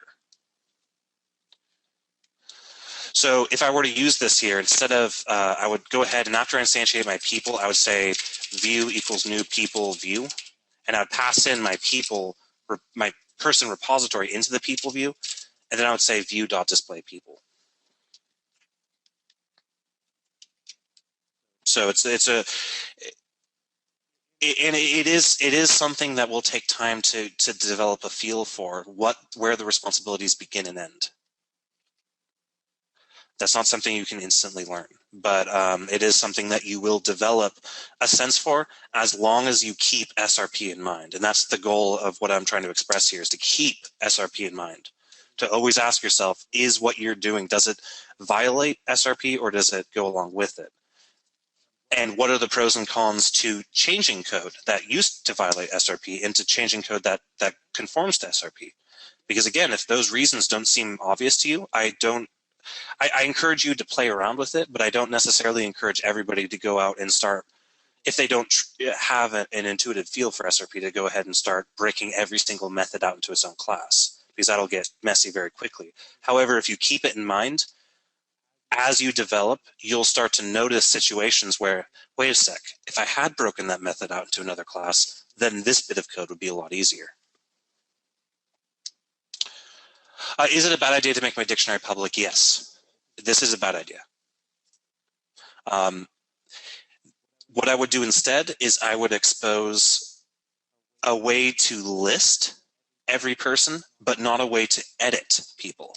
However, that's going to require the introduction of something that I don't want to go into quite yet. I might have to, I'll be forced to go into this discussion very shortly, maybe even in week 3, because it'll become very important as far as separating concerns.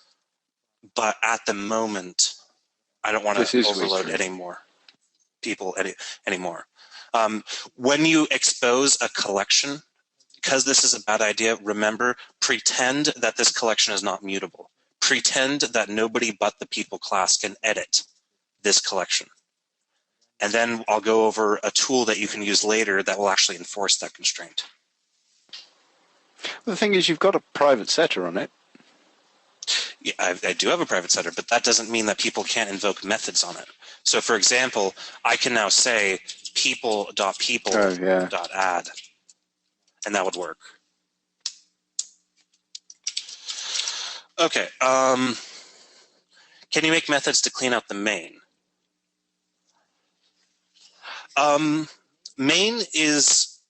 This is an example of what would be considered controller code, in that it performs a very specific task, but it delegates knowledge about the task to other components.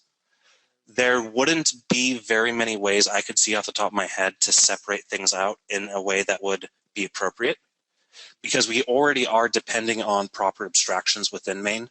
We are not doing any real computation inside of main, other than maybe you could consider console.readline computation.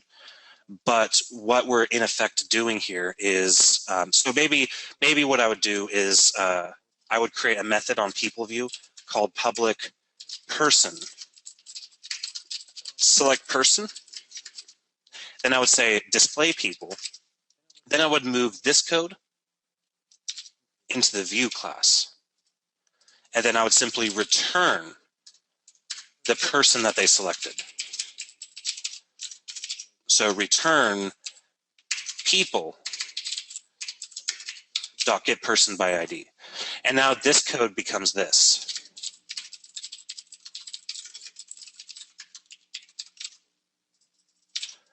That would be even further demonstrate SRP, because although main, again, this is controller logic, and I say that in the context of the MVC pattern because I've not found any better way to describe what this is. But basically, all this logic is doing is it's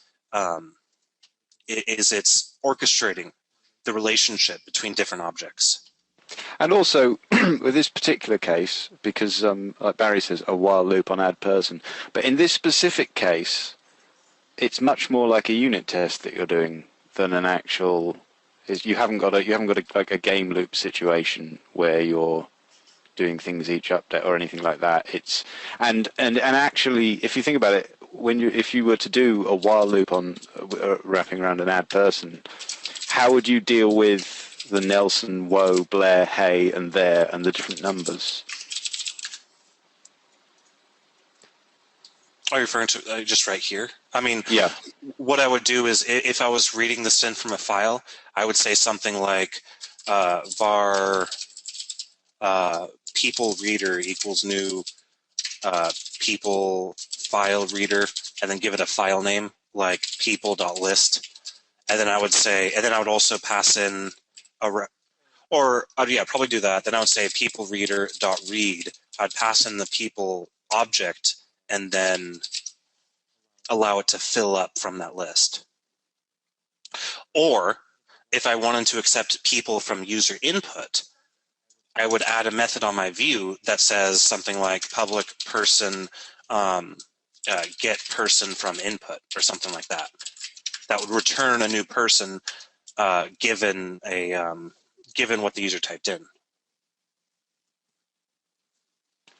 All of which is code that we've been through before, the getting of the actual user input. Right.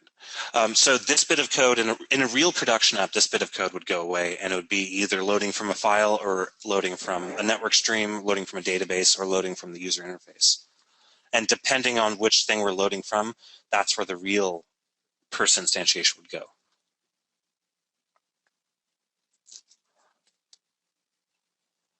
So are there any more questions on this, what Nelson has just covered? Yeah, and I might even, I might even have done this as well. Public void display person. That takes in a person and displays it.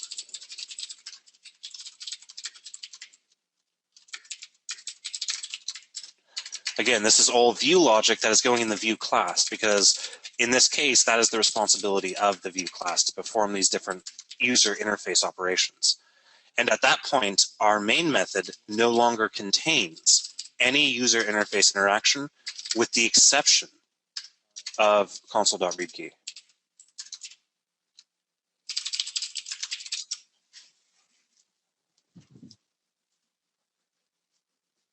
So again, it's about intuitions. Some people would say, well, you're getting user input and you're displaying in person. And I would say, well, I named this class view. And by naming it view, I've given it the responsibility of user interface interaction in the context of a person object. And as a result, because I've defined the responsibilities as such, I'm allowed to write code that follows that responsibility. And one more thing, I mean, if nobody else has any more questions about SRP, I do want to use this as an example of an interface really quickly. Does anybody have any more questions? Because I have a really cool example that just presented itself in my mind. You're going to show us a magic trick. Yes, but it's actually going to work. Okay, so I'm going to make a method, or first of all, I'm going to take this people view and I'm going to turn it into an interface. So I'm going to say interface iPeople view, and I'm going to change this class name. It's no longer going to be called people view. It's going to be called console people view, and it's going to implement iPeople view. Now I'm going to take these methods and I'm going to put them in the interface so that we can access these methods via the interface.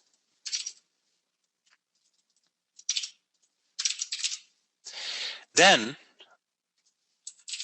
I'm going to take this code right here and I'm going to break it into its own method. So I'm going to create a static void run program method, and it's going to accept an iPeople view object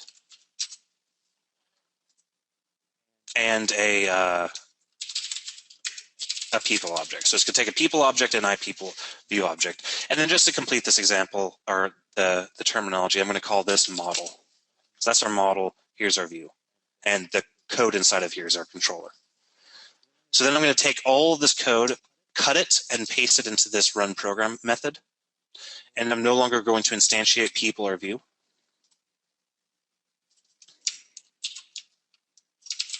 Now what I can do is I can invoke this method and I can provide it any implementation of iPeopleView. So I can pass in an implementation of console PeopleView. I can pass in an implementation of file PeopleView. I can pass in an implementation of user interface GUI PeopleView, whichever I want. So I can go ahead and say run program, and well, I have to instantiate my model first. Then I'm going to instantiate my view, which is going to be the console people view, which gets a people object. Then I'm going to say run program, people, and view. So now the run program method does not know what view it's going to get. It could get any sort of view, but it still can orchestrate the relationship between the code. It can still orchestrate the execution of our program, regardless of what the actual concrete implementation is.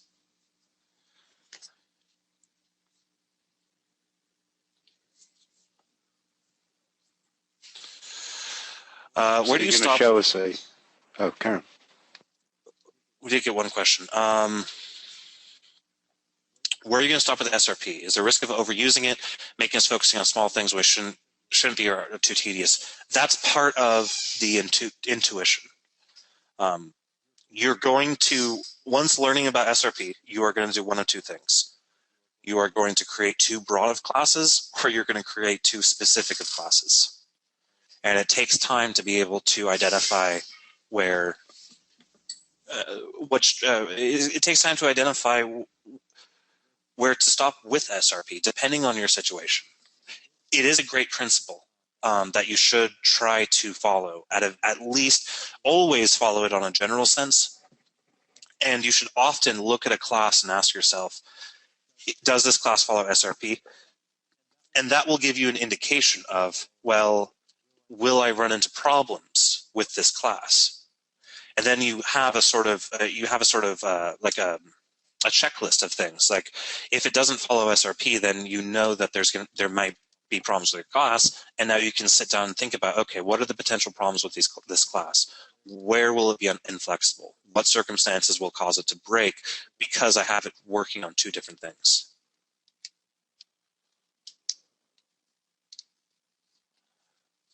Nada, were you talking to me, or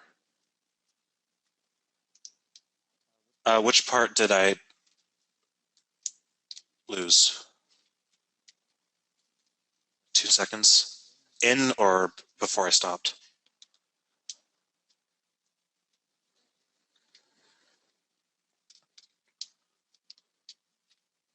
Okay.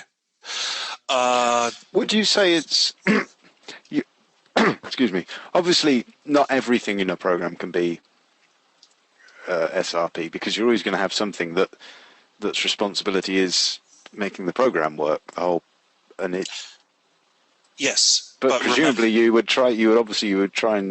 expect all of the. If you are breaking SRP, you would want it to all be in the same.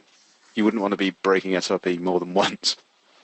Well, it isn't necessarily. I mean, a program, the top level of program is going to orchestrate things, and it's going to delegate to the components that are responsible for actually orchestrating things, and those components might delegate to other components, and so on and so on. You're not necessarily breaking SRP if your class delegates to another component. For example, let's say we have a class database, and database has a public void save object obj method on it. And then we might have a class thingy repository, and thingy repository has a public void add method on it. And the thingy repository requires access to the database. So it's going to take in a database.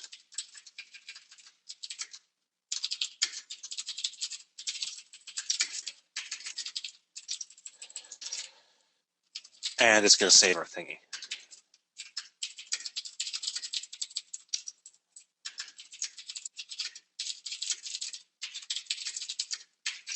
This doesn't break SRP.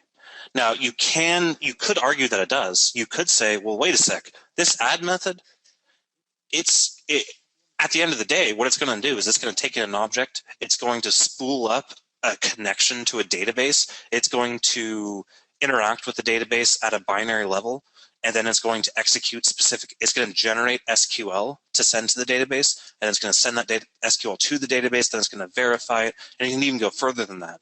Well, this method, this add method is going to open up a network connection. It's going to send bits over a network adapter over the internet.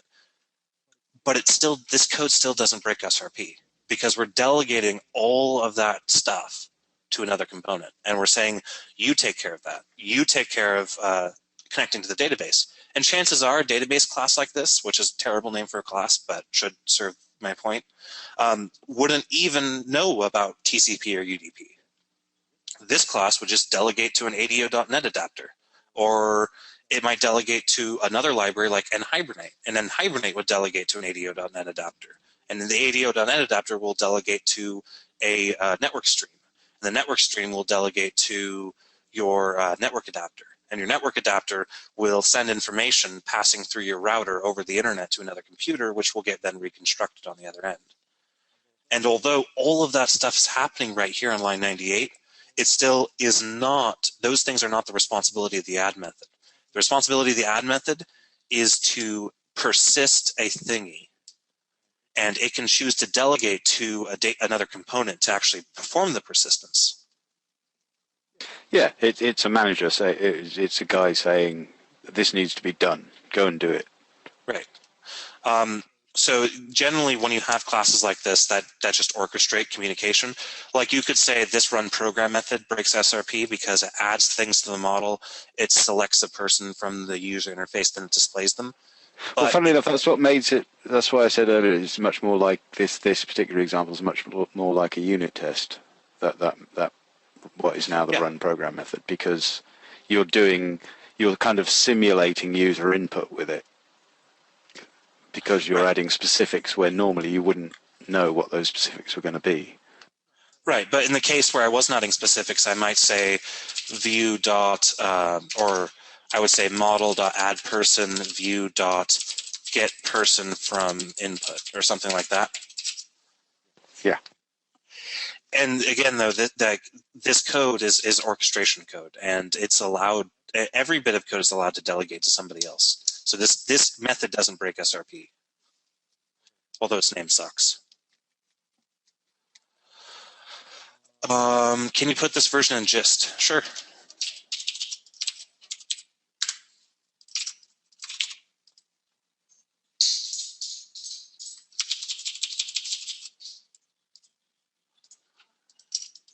There's in BuzzNet for. Okay, so let's see. So you took the display functionality out of people, made a people view class, made an interface out of people view, and renamed people view to console people view, iPeople view. Yes, that's what I did.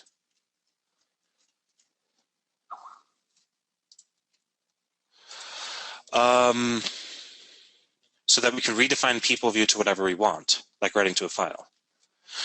Yeah, well, more like what Segfault said, provide any additional implementation that we want.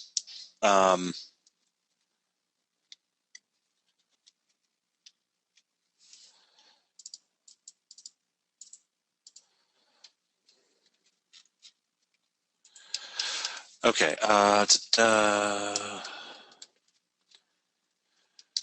Would making a class that encapsulates the people class in the iPeople view interface, would that break SRP? I wouldn't probably go that far. I wouldn't go that far in abstraction.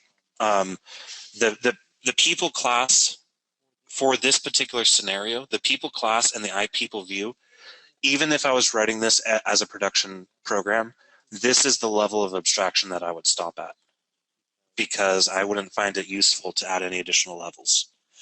The only other thing that I would do was I would break code like this into its own class. So code like this that interacts with both the model and the view would go into its own class, and it would be called like a controller or an orchestrator. Or I would just leave it in program. Because even leaving it in program for a simple program would be fine, because ultimately the methods will still be very small, because they'll just be delegating to other classes.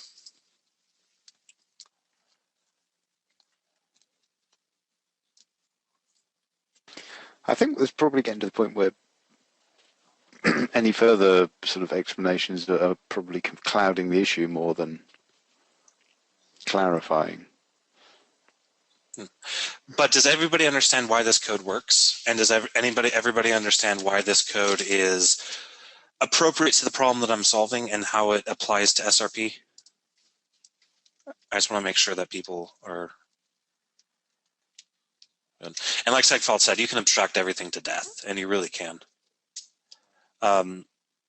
There's definitely good amounts of abstraction that are not necessary but very beneficial, but there are also destructive levels of abstraction that'll just obscure your program.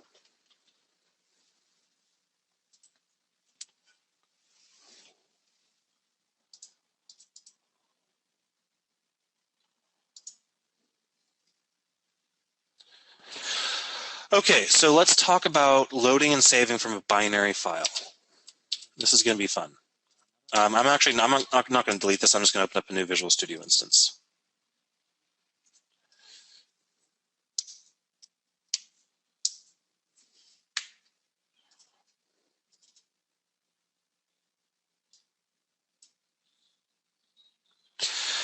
Okay, so what's a binary file? Well, generally speaking, every file on your computer, every file on your hard drive, every file you will ever read and write from, or read and write to, is basically just a bag of bits.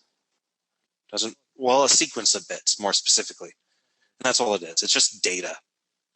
However, there's two classifications of files that you'll often hear. There are text files and binary files. And the difference is that a file that uses a standard text encoding is considered to be a text file. And what I mean by encoding is that text encoding is a specific way to map bytes to characters. So, that's what it is. And if a file is encoded, and when I say encoded, there's a variety of connotations that I could be referring to. There's a variety of different things I could be referring to. But in this case, when I say encoded, what I'm referring to is the language of your file.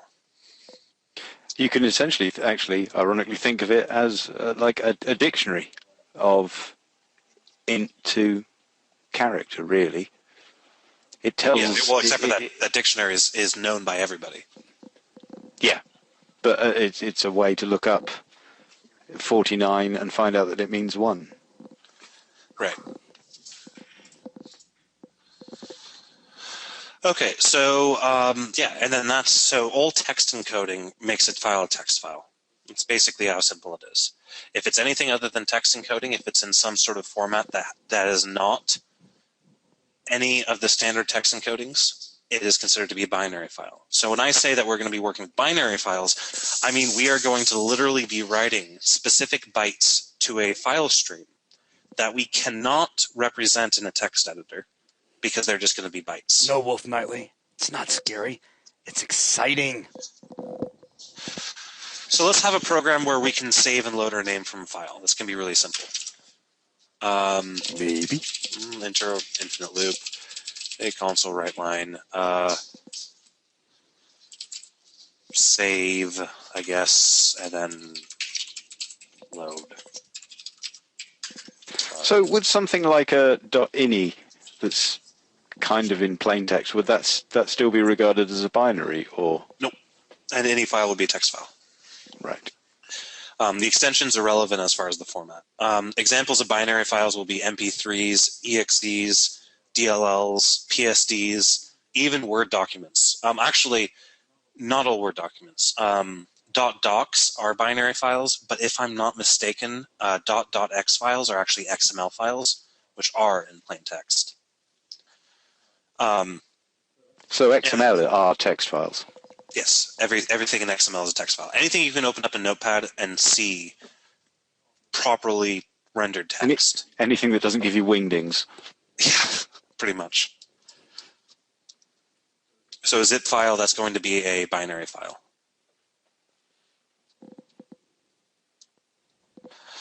So let's go ahead and load and save a string from a binary file. So I'm going to say, well, actually, let's start with a text file because that'll be the easier one to actually see. So we'll say if input equals save, then we'll say console write, enter your name. And then we'll say our name equals console read line. Very straightforward. And then we'll say using var StreamReader equals new StreamReader. We'll do name. I'll just call it name without an extension. Or how about name.dat or something. I'll do sw.write name. Then I'll say else if input equals load. And then we'll say var using var sr equals new StreamReader name.dat. Console or var name equals sr read line, how about? And then I'll say console.write line, your name is blah. I know this is a bit of a review from what we talked about before. So when I go ahead and hit a 5, I can type in save, enter my name. Now I can type in load, and it's going to say my name is Nelson. And if I close this program and start it back up again, type in load and hit enter, you'll notice the output is... Go ahead and jump over into the folder and show the file as well. So if we jump over into the actual bin folder of our project, you'll notice there's a name.dat file. And if I right-click on this and say open, and I select a program from a list and open it up in Notepad, you'll notice that Nelson is indeed printed out into the file. But just good old text. This is text. This is text because the StreamWriter class and the StreamReader class encapsulate the concept of encoding every single bit of string data that you pass into it. By default, it's going to use UTF-8, but we can specify our own encodings with it if we wanted to go crazy. So we could say, use the, how about use UTF-32? Oh, well, we have to change the signature a little bit.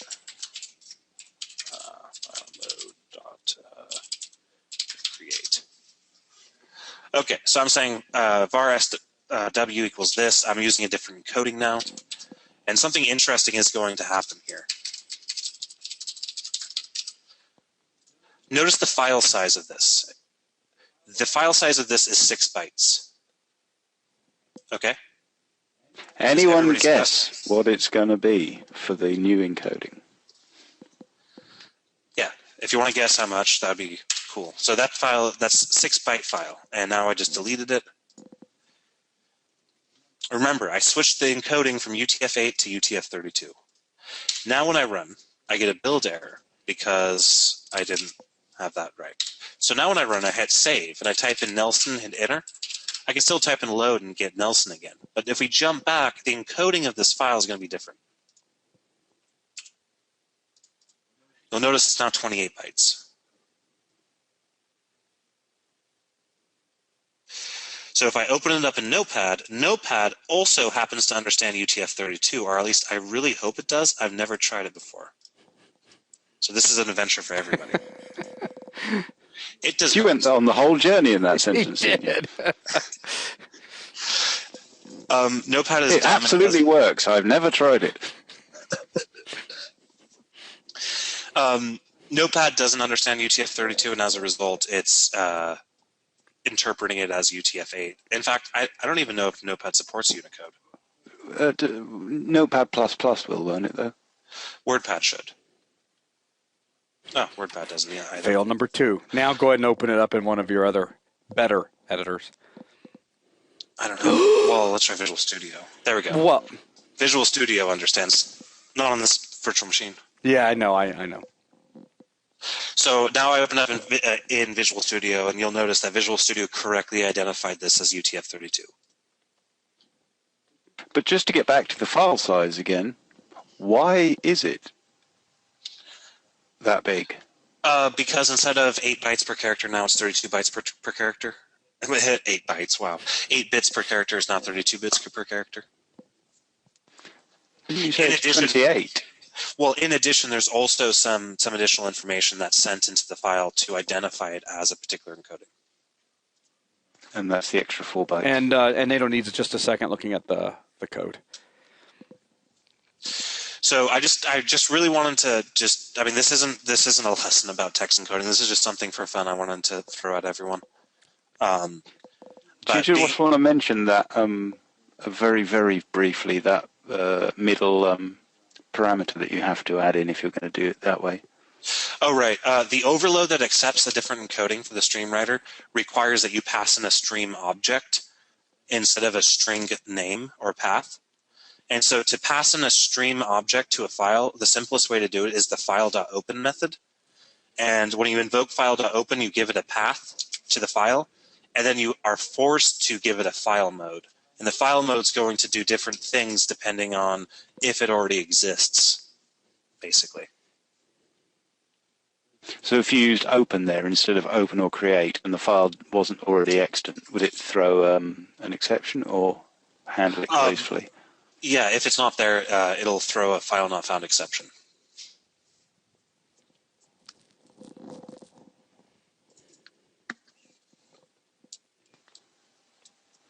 As opposed to open or create, which, well, will create one if it can't find one. Yes. Okay, so this is text formatting. So this is using a text encoding. And I really want to point out that this still, it's not a binary file, like we don't call text files binary files, but it's still of the same stuff as a binary file. It still is just a bag of data that just happens to be encoded in a particular way. Did you see what Wick mentioned in BuzzNet? Wouldn't you want to close the stream We've somewhere? covered that before too. Mm. Using. It's going to get wrapped by a StreamWriter, and it's going to be properly disposed of after this. So Yeah, if you weren't embedding that in a using block, then yes, you would definitely need to make sure you closed it. But it gets properly disposed of, which causes it to get closed by wrapping the StreamWriter inside of a using statement or using block. okay, so let's go ahead and talk about binary. Now, what I'm going to go ahead and do, I'm going to delete this, of course, and then we're not going to use a StreamWriter and StreamReader. We're going to use a binary writer. Oh, that's too complicated. I'm out of here for tonight. You have a good one, Nelson. A binary reader. We use a paperback writer. Ah, I don't get it. Okay, one thing about whoa, I just blew something up here. Bad. And while you blew something up, I love what Barry just said over in BuzzNet. Did NATO just answer a programming question? Yes, he did. I was going to bring that up. That's epic. Awesome job, NATO. No, NATO. You see, you knew the right answer, though. This is the point. You did. NATO's becoming a developer. It's awesome. But anyway, so now we have our binary writer and binary reader. And there's some very important differences between the two, or between these and the StreamWriter and StreamReaders. First of all, the binary reader and binary writers do not accept a file string, a file name for the particular instances. It only accepts a stream. So we have to use the file.open anyway with it. Second thing is they look different. The biggest difference is that the write overloads, well, actually this looks pretty much the same, but there's no write line, for example, because this isn't about writing text. This is about writing directly to data, writing data directly to a file. So you'll notice that the overloads of write contains our bools, bytes, byte buffer, character, character buffer, decimal, double, float, ints, longs, s bytes, shorts, strings, unsigned integers, unsigned longs, unsigned shorts, byte buffers, and character buffers. So that's all the stuff you have, write. But I may have got the classes wrong. Did you go over the buffer idea? I don't think we've really talked about byte arrays. We're going to have to talk about byte arrays, though, in this class shortly. Cool.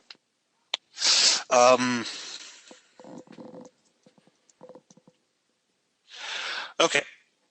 So why are we doing this instead of string text then? What's wrong with text? Well, there's a lot of things wrong with text. First of all, people can open up text files and edit them. Second of all, you have to do text parsing. Because text is generally going to be in a format that will have a certain level of, well, people can open up binary files and edit them too, but they're less likely to. In general, when storing binary information that shouldn't be edited outside of your program, you'll opt in for a binary format because it's actually a lot simpler to do than text formatting or than text printing. Okay, so now we have our binary writer. This is working, but you'll notice that our binary reader on line 33 is broken. Here's why. There is no read line method on a binary reader. What is there? Well, there's a read boolean, read byte, read bytes, read char, read charge. We get the idea, Nelson. Double. Everything that you can write, you can read. Okay. But essentially, there is no concept of a line. No. Is the thing. It's a line is a concept that stems from typewriters and fixed width bits of paper, either A4 or letter sized. This is just a block of. This is going to be a chunk. It'd be like writing a line of cake. you just have some cake.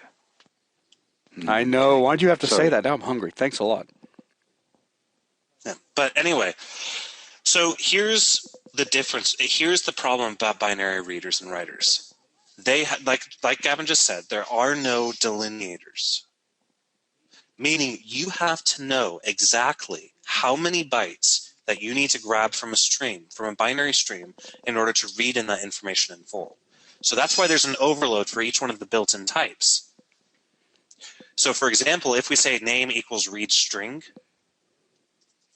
here's what happens. sw.writeString will write the string to the stream. I wonder if it'll tell me the specific, or there we go. Writes a length prefixed string to the stream and advances the current position of this blah, blah, blah. Okay, so what's going on here is that sw.writeString won't just write in the data from the string. It'll write in the amount of characters in the string followed by the data from the string. This is sounding horribly like C++ stuff. I mean, you have to. I mean, if you really think about it, you have to. Yeah, no, absolutely. Because all we're doing is just we haven't got an end of string. We're just slinging a whole lot of bytes together, and when pulling this stuff back out, we need to know. I mean, with an end to decimal, we know how many bytes are being saved, but with a string, we can't just let it put 500 characters in, and then it needs to know how many it needs to load back out. Right. So that's what's going to happen here. Is we are going to the read string is going to read in the length of the string, and then it's going to continue to read the rest in. So now when I go ahead and build this and run it, and say save, and load, you'll notice I get the proper result back, but what does the file look like? File's probably going to look pretty similar. Probably. In fact, it does. Let me open a notepad. The only difference is that right here we have a number, and that's the length of the string. This number, right now, I'm shoehorning this data to be presented to me in ASCII, but that's actually what you see right there is a specific number. That number, if I looked up that symbol in the ASCII table, that will give me however many characters are in Rainbow Dash, basically. And for any of you who've ever hex edited a binary file before, you know you can find string data looking like, well, string data. Just an array of characters. Dead beef. I do want to point out, someone actually asked something. So it's not null terminated. The answer is yes. C# does not use null terminated strings. C#, the strings are laid out in memory in UTF-16, and they are prefixed by their length. Meaning I can enter null terminator characters directly into my string literals, and you'll notice that they get printed out. So it's not like other languages, where a null terminator would end the string.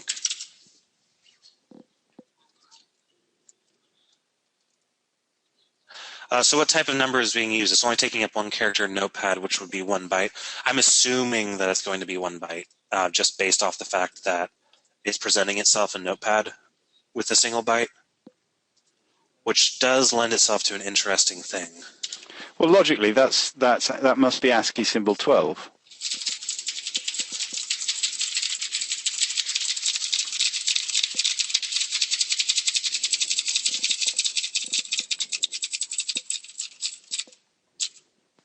Because Rainbow Dash has got 12 characters in it, and that is the symbol that is being shown that is caused by the length of Rainbow Dash, which is 12. So that must be. Do you see? Yes. Well, I'm just looking at this first. Okay, in this case, we have some more information being presented to us. So I'm not sure how many bytes it's going to be using for that case. Because, I mean, let me try to do this. I'm just going to say var name equals, I don't know, string.join enumerable.repeat. Oh, boy. A 102. Boom. Oh, come on. What are you? Oh, right.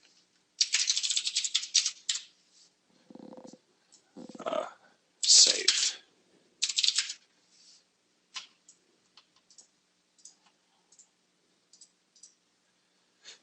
So it's using 2 bytes, it looks like.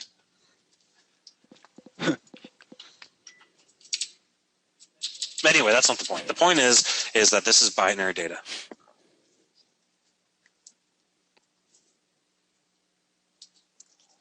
NATO was right again. Tonight's the night.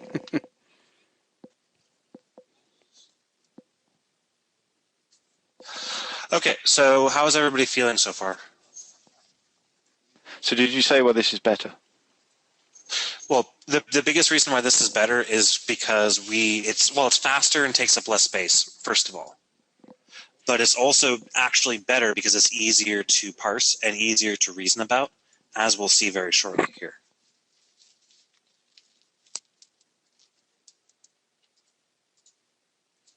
Now, not everything should be in a binary format, but for what I'm going to be showing, I would recommend that everybody uses a binary format for it.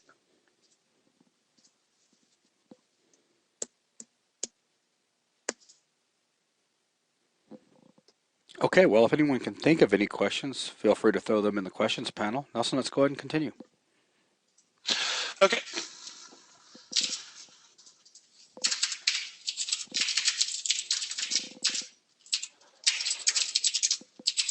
We did have one question that came in saying, why are we seeing the ASCII text instead of crazy stuff?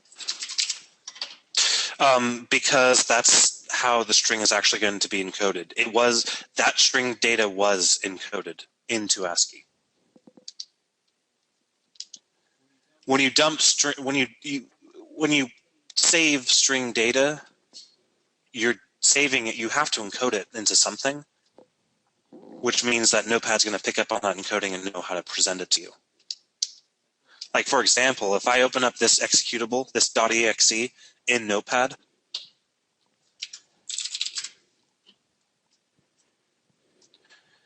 you'll notice that there is still stuff inside of here that we can actually see. There's even XML in here. But that's for the Hacking 101 course. That'd be a fun course. And you'll notice the top of every executable in Windows is prefixed with a DOS program that will print out to the DOS console. This program cannot be run in DOS mode. That's for all the government work where they're still using Windows 3.1. Yeah. If they're lucky. All right, let's go ahead and move forward. But is binary writer kind of wasteful in data? Is it cheaper to save the data in text and reconvert? The ASCII for 100 is less than the ASCII for... No, but it's not wasteful at all. It's less wasteful. Exactly. It's more efficient. Which will make more sense once we start saving out specific types and everything. Okay, so I'm going to have a room class that has a name and a description. So that's all great. I'm just going to leave these as public set for now. And pay attention because this is an aspect of the homework that people are going to be needing to incorporate into their existing program. Translation, here comes the answer to the homework. I'm just kidding, Nelson. There's still going to be a lot of work.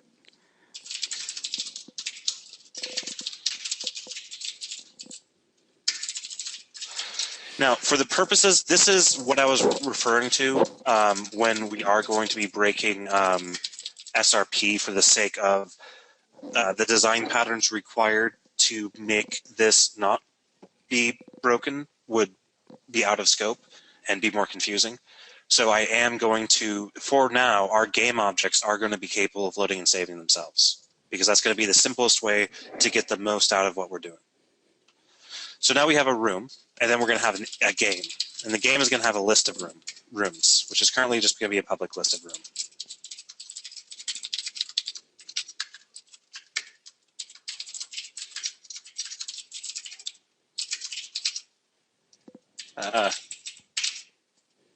What am I doing? Roomies. What's my name? Where do I live? Okay. Room. Yeah. Beep, beep.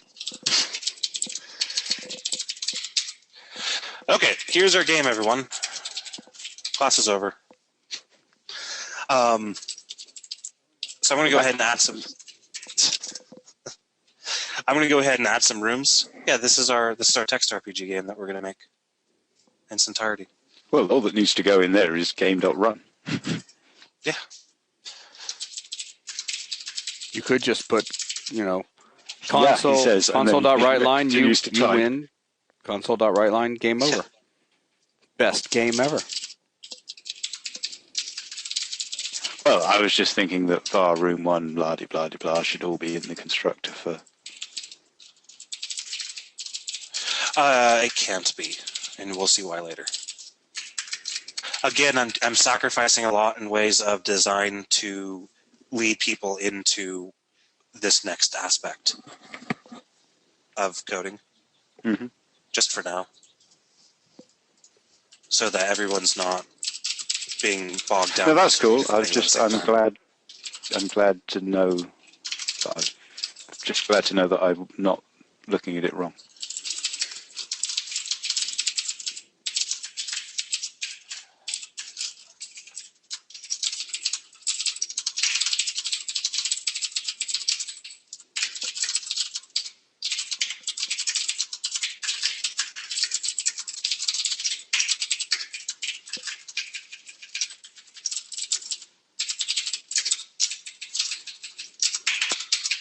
Okay, so our game file persistence. What we're going to do, our goal is to save a game after we've added 2 rooms to it, and allow each one of the rooms to save themselves. So I'm going to go ahead and fill in the code that's going to make this possible. The save game is going to simply say using var bw equals new binary writer file dot open file name file mode open or create.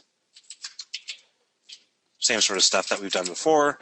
And then it's going to say, first thing, we're going to write out game.rooms.count. Then we're going to loop through each room in the game. And we're going to say room.save binary writer.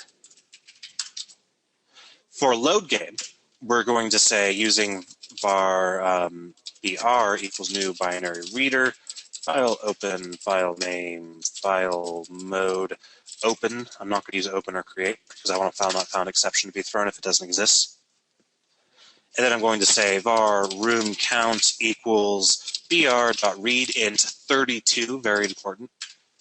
And then I'm going to say for var I equals 0, I smaller than room count, I plus plus. And just to remind people of that, int32 is what the keyword int that you normally use for int is. It actually is an int32. Yep, and if you get this count wrong, then your code won't work. So you be very careful about that. If you did read int 64 or read int 16, it wouldn't work. So if you see int, think int32.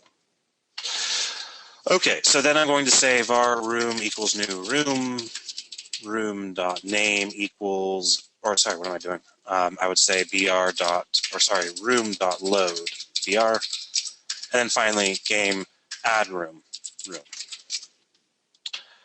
So now all that's left is I now have to implement my save and load methods for my room. So my save method is simply going to say writer.write name, writer.write description.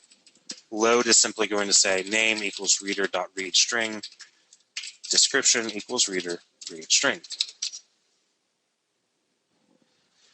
Okay, so I'll go over the code in a second, but I want to prove that it works. So I'm going to say var loader equals new game file persistence, or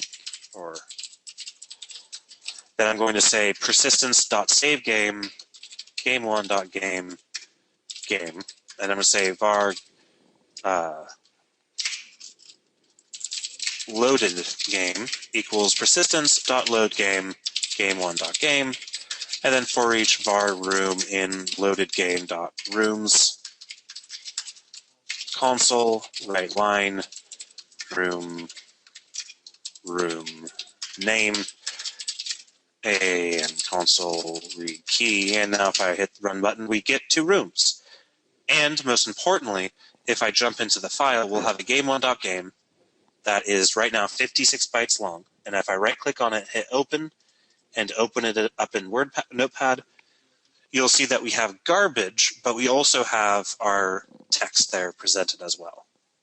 Okay.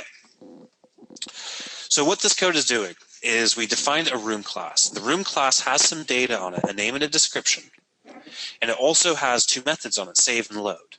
You'll notice that these 2 methods are they're very, very similar. And they absolutely 100% need to be very, very similar. Because for every bit of data that we save out, we need to make sure that we load it in the exact same way, in the exact same order. Well, you can show this very simply if you just swap lines 16 and 17. Yeah. Or those. So now our rooms are named their description.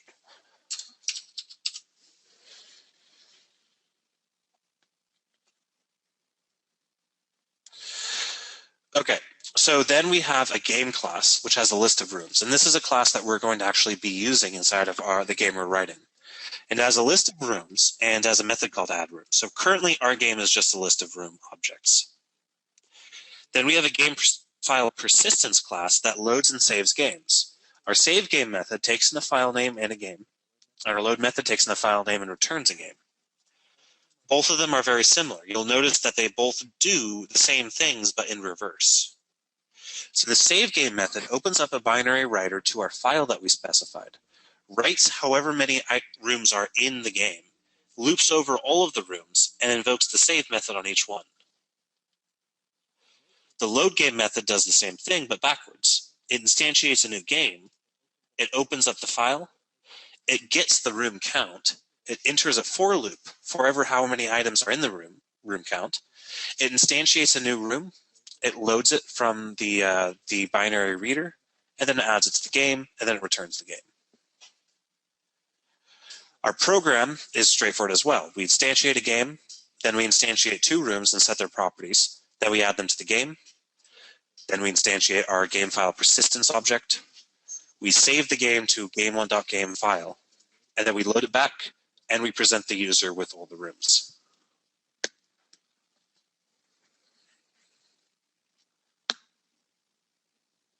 The only bit of sort of slightly magic going on in there is where you're doing the reading and writing. If you could just It's like, isn't that the go up? No, but what I'm just looking for a reference. If you go up to the read and you mean the save and load? where's it gone? I can't see. Yeah, there we go. Yes, is the fact that when you're doing in load, name equals reader.readString and description equals reader.readString.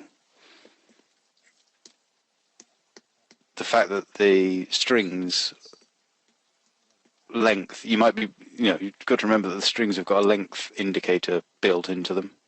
Mm-hmm. I was just pointing that out. Yeah.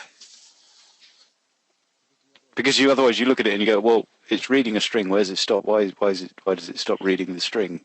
Yeah. And then start reading another string. Yeah, that's indicated with the bytes that are set prior to them, just like how they're laid up in C-sharp's in memory in C-sharp. How would I abstract the save and load methods from the room class? Well, I would most likely create a specific game object persister class for every type. But that in itself will introduce a bit of complexity in that every time I want to save and load a particular game object, there's actually a huge problem with the way things are doing now I could abstract this out and people wouldn't be that crazy or wouldn't be that tripped up about it. I could write an iGameObject persister interface, but it becomes a lot more complicated once we start talking about game objects that need to know about other game objects. That becomes a lot more fun. In this case, room is a domain model and a persistence model, which is why it violates SRP. The only issue is that getting this to work right while allowing for the room class to properly be loaded and saved if it references other game objects, the amount of code or the complex, not the amount of code would be pretty slim and it would end up looking really nice, but the complexity would be too much for what I want to do right now. So that's why I am sacrificing a bit of design right now. Keeping it simple. So game file persistence and program. Yeah. Here's game file persistence, and then I can open up another window. It's been about another hour, Jason. Yeah, let's go ahead and pause. Paused. No, we're not. We're going. Oh, cool. So code. how do people feel about this code? Because we're going to be doing some fun stuff with the code. Some really fun stuff. As you notice, there's a very distinct lack of interfaces in this code. And there's also a lack of GUIDs. Hurrah! And anybody who's seen my code that doesn't have GUIDs or interfaces in it knows probably not written by me.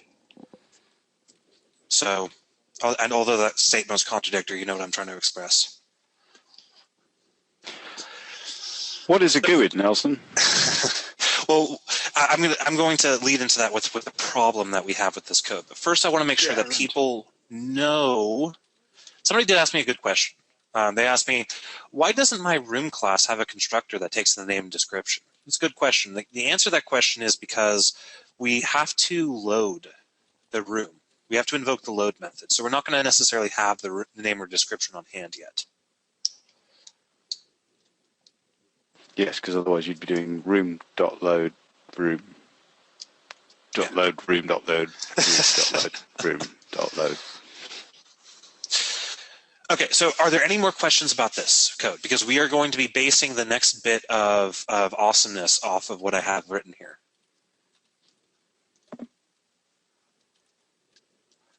GUIDs are not, I would not use a GUID for an encryption key, unless I wasn't too concerned about the encryption key being... Encrypting anything? Well, there's different levels of encryption. There's different levels of how much you care about the data that you're trying to encrypt. Okay, so let's go ahead and talk about a problem here. Right now, the code actually behaves really well, and it does everything we want it to. But it's going to break down the second we introduce Mr. Player. Because we need a player. And a player, he's going to need a name. He's going to need a health. And I'm going to leave it at this right now. I'm going to leave it with name and health. He'll also need a reference to the current room object, but that's going to be very tricky to put together and is going to require us to do some more stuff. But first of all, I want my player to be loadable in the same fashion as my room. And when you have two classes that need to behave similarly, what do you do? Create an actor class. That's what I was going for. Carry on. Create an interface. I'm going to create an interface called GameObject, and I'm going to give it two methods, load and save. Then I'm going to have the GameObject be implemented on my room and my player. So now my room and my player both have a load and save method. So now I can implement my player's save method and load method just as I did before with the room class. So what I'm going to do is I'm going to say, first of all, I'm going to move this load above this save so it matches the order that it appears in the interface. That's just a thing that makes me happier. Not really that important. So now I'm going to implement the load and save method. The load method is going to say name equals reader.readString, health equals reader.read ends 32. Straightforward. Save is just going to say writer.write name, writer.write health.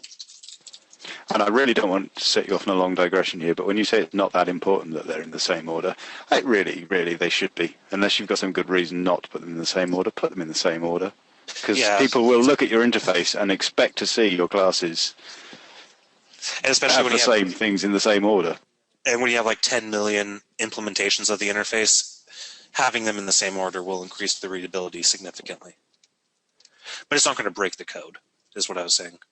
It's just not going to read as well. Okay, so now I have my player with a load and save. That's great. So now how do we make our game class work with our new game objects? Because currently he used to only store rooms. The answer is we're now going to store game objects. And this is going to be called game objects. And add room is going to be add game object. So far so good. Now our game supports the concept of game objects. I also want to support a referenceable player because there's always going to be one player per game. And the player's going to have a public setter and getter. Yes, I know. Again, I'm sacrificing design for the sake of explaining the important points of what I'm trying to do. Because I don't want to get bogged down with other things that aren't as important. Yeah, we can't. So now, how does our game file persistence work? Now, this is important. We first write down our game objects, and then instead of looping over the rooms, we're going to loop over our game objects. So far, so good? Everybody happy about this, the save game method so far? Everybody's seen what I've done? I've taken the concept of a room and I've turned it into a game object now. So now our game is capable of storing not just rooms, but rooms and players. You made your code more reusable. Yes. And now we can add a variety of different game objects into our game, which is nice. But we'll run into a problem here with our load game. We need to make this load game method polymorphic, or capable of dealing with a polymorphic type. What I mean by that is this is no longer a room count. This is a game object count. And we're no longer just instantiating rooms. We also need to instantiate players and rooms, and we need to know which one we want to use. For sake of simplicity, the solution that I'm going to use is I'm going to create an enumeration that I'm going to place onto my game object. I'm going to say enum game object type, and I'm going to have a room and a player. Lovely. Again, for simplicity. Now, what we need is every time we save a game object, we also want to save what type it is. And because we need that information to be known when we invoke the save method, I need to provide the game object type as a property on this interface so that we can query the type of the game object. Everybody good so far? We need to know at runtime what type of game object we have. Otherwise, we wouldn't be able to differentiate between a room or a player. Like right now, in this code right here,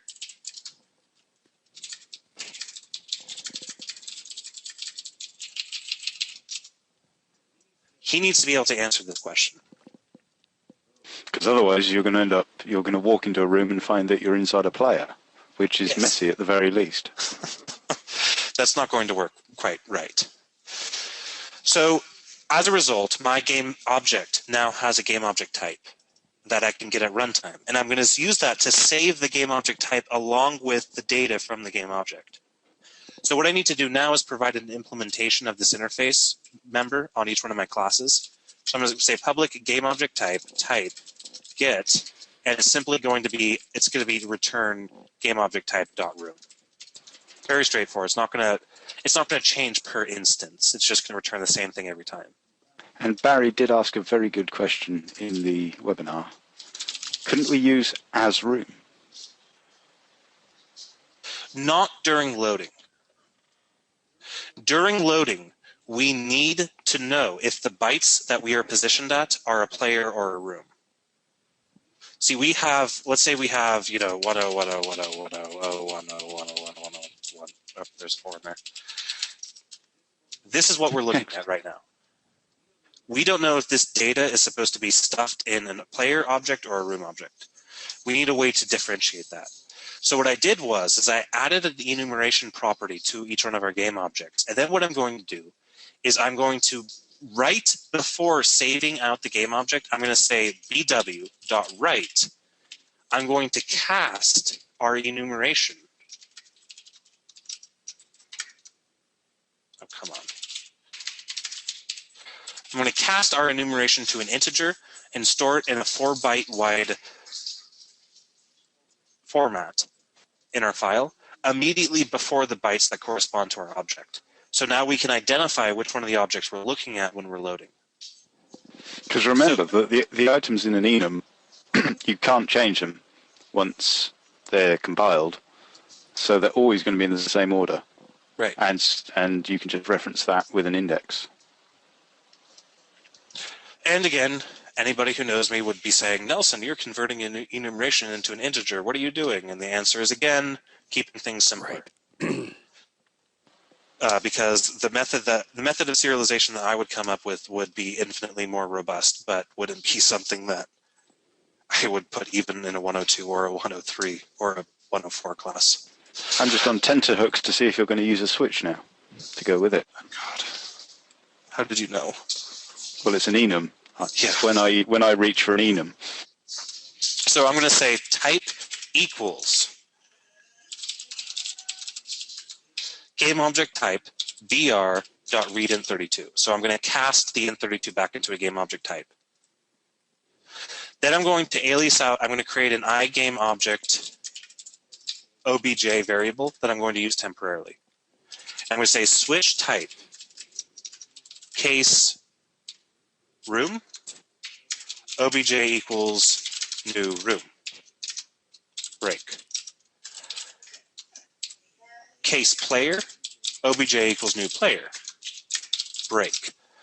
The player is going to be a little bit more interesting. I'm going to say, I'm actually going to say game.player equals new player, and then obj equals game.player. And I can actually make this even shorter by just saying obj equals game equals new player. Because I want to set the game player to this reference. Then at the end of the switch statement, I'm going to say obj.load, and I'm going to pass in our binary reader. Do you just want to go slowly through line 110 and just one more time because right. you can't so chop that about it. But what we're doing is we prefixed every game object with a type, with 4 bytes that correspond to a member on this enumeration. Then first of all, I create an iGame object obj variable that I set to null because I'm going to be using it later. And then I switch on the type of the object that was saved. In the case of a room, I instantiate a new room. In the case of a player, I do 2 things. I instantiate a new player, and then I also set it to the game.player property so that the game is aware of the player object. Then finally on line 113, I invoke the obj.load method, which will either go to the room or player implementation, depending on what type there was.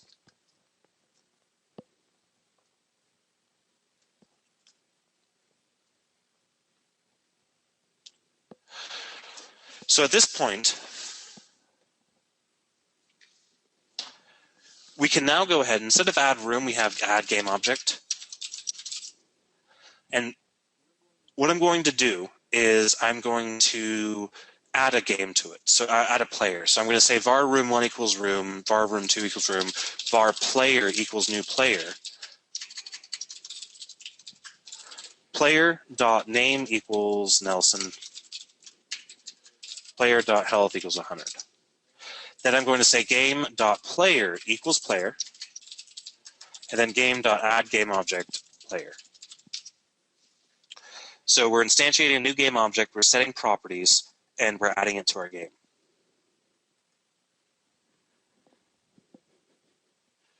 so far, so good.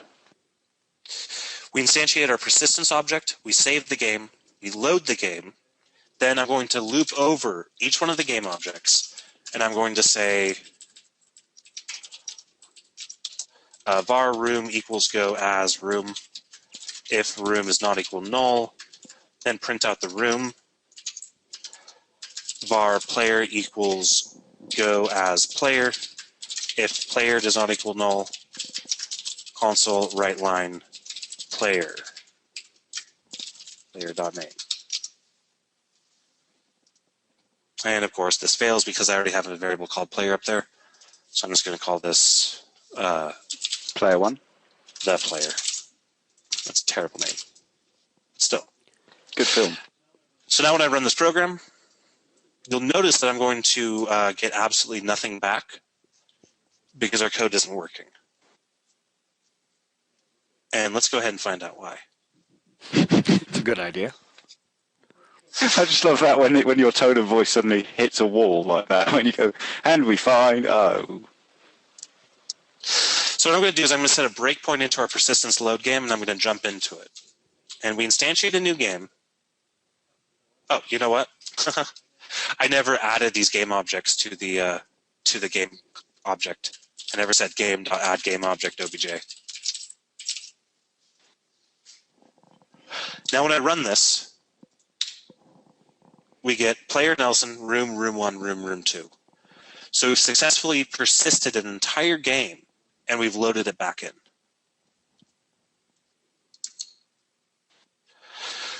So the code that we had up here with our room and our player didn't change much. The only thing we added was the game type property and the implementation of this interface.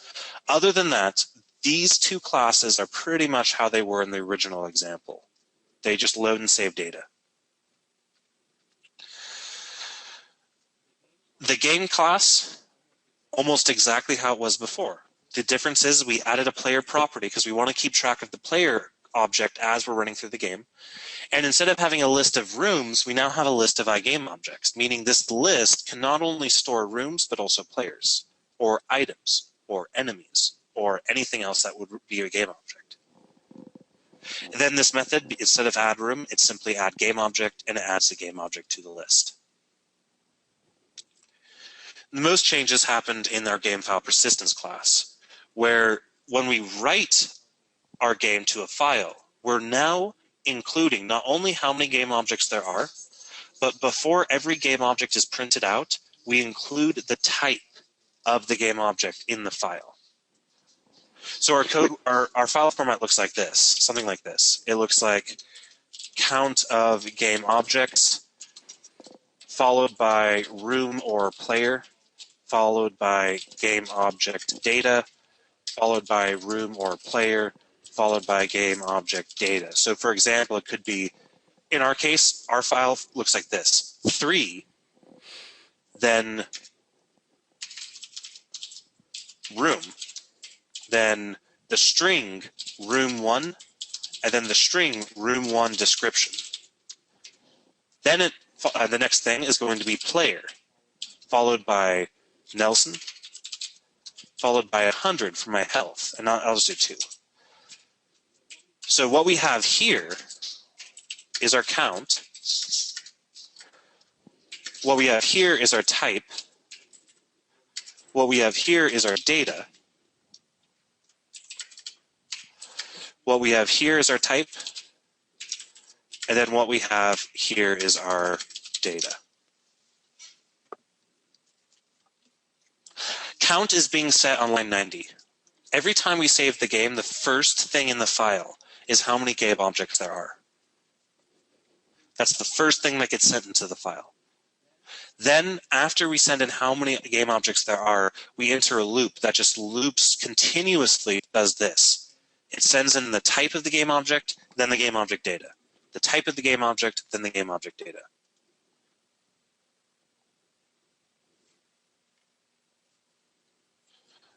So when we load, we basically take this format in, but in reverse, where we first say, okay, how many game objects are there? There's 2. Okay, let's look at the next 4 bytes. The next 4 bytes say that we're looking at a room. Okay, so instantiate a room. Okay, we've instantiated a room. Now tell the room to use this information for its internal stuff, which we do. Then we're done with the room, and we iterate over our loop again. And then we say, okay, what type of game object are we looking at? We're looking at a player. Instantiate a player, and then send this data into the player object.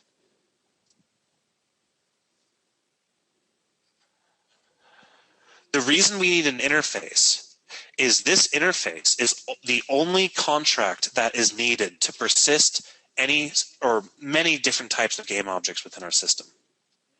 Many types of game objects within our system can be represented with this simple interface. We need to know the type of a game object, and it needs to have a save method and a load method.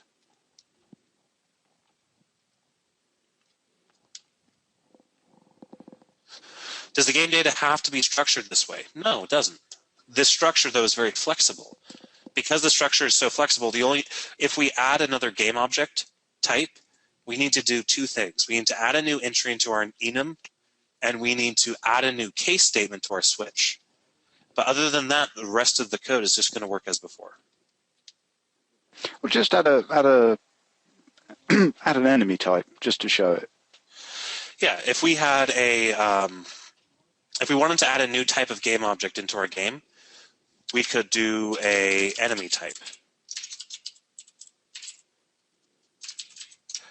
And the enemy type is going to implement iGameObject. Now the type is going to be something new. It's going to be, I'm going to say get return GameObjectType.enemy.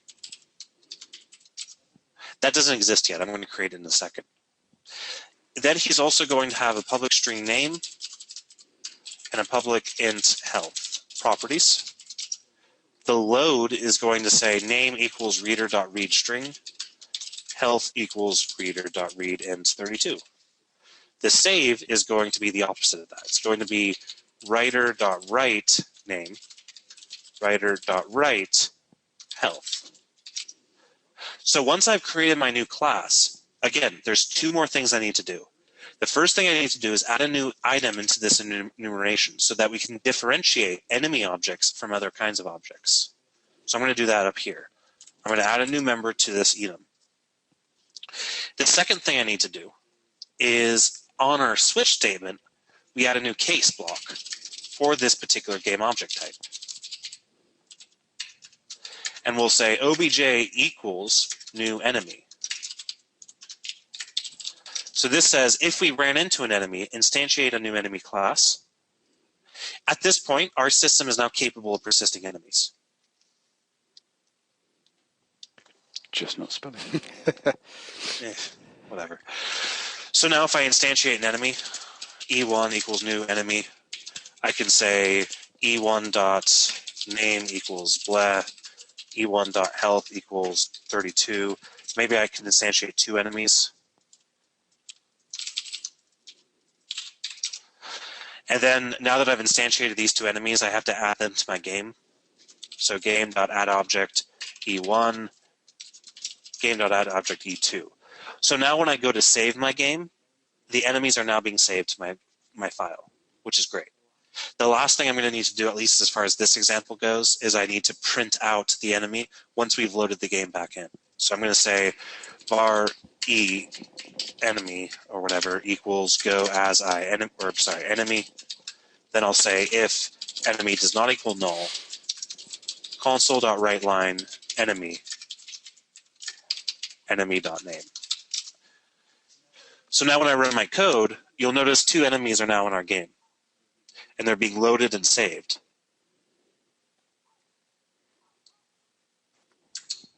And now, see, this is the point, just because we have been talking about SRP today as well. This is the point where I would start looking at lines 189 through 205 and saying, well, hang on, look at what we're doing here. We're making something, we're checking it's not null, and then we're doing something, and we're doing variations on a theme. Would you break that out, take in a game object type as a parameter into a method? I probably wouldn't, because what I would do is use the maybe monad. Whoosh, that went past me. I would write an example bit of the code that I would use, but it's no. relevant. No.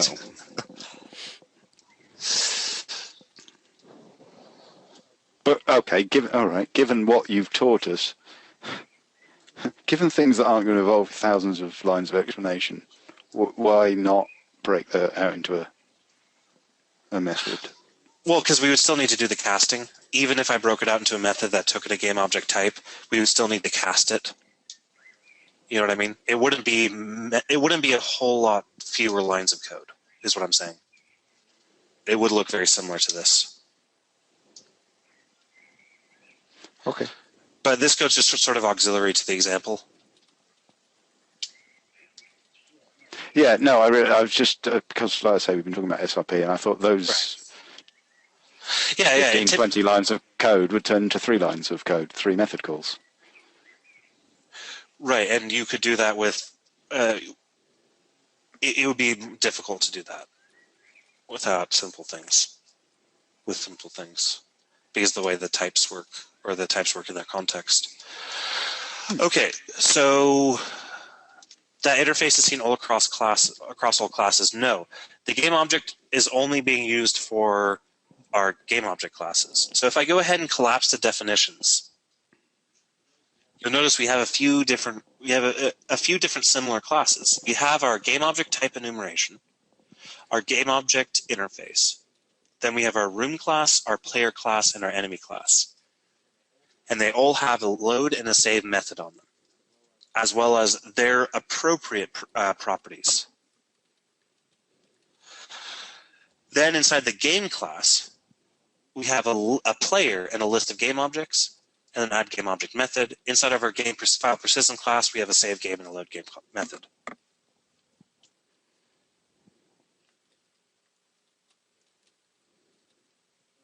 So are there any questions about what's seen right now? Because right now we have a system of persistence that's very flexible and will allow us to save and load our text games in their entirety. We'll be able to allow each room to save its own particular state. Like let's say a room had a property on it called, because for our game logic we want to track how many times the players entered the room. So private int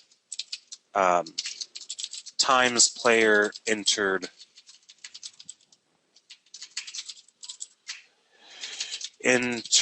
room.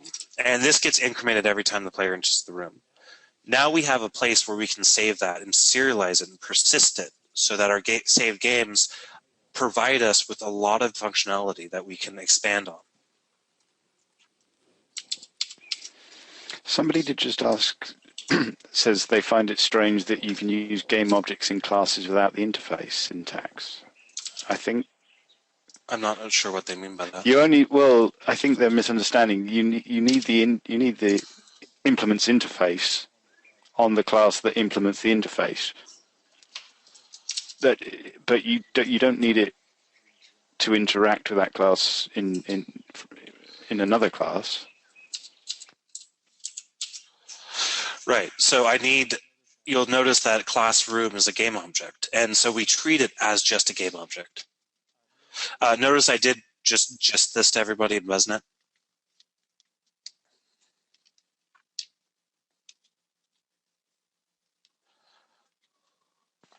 Thank you. There's one more problem that we have now that I've successfully lost everybody, apparently. And I apologize, but is there anything, if Jason isn't dealing with explosions and craziness? Yeah, that's me saying, are we close? Yeah, I'm dealing with a few different things. Sorry. Okay. Yeah, so here's the code, and we are really getting close here to the end of class. There is one more thing that needs to be done. And I'm including this in here because I know people are probably going to have to rewatch this video and rewatch the implementation of this. And I think if you guys type this out as you see it here, don't even worry about bringing it into your other code just yet. Just type it out as you see it here. Things will make more sense.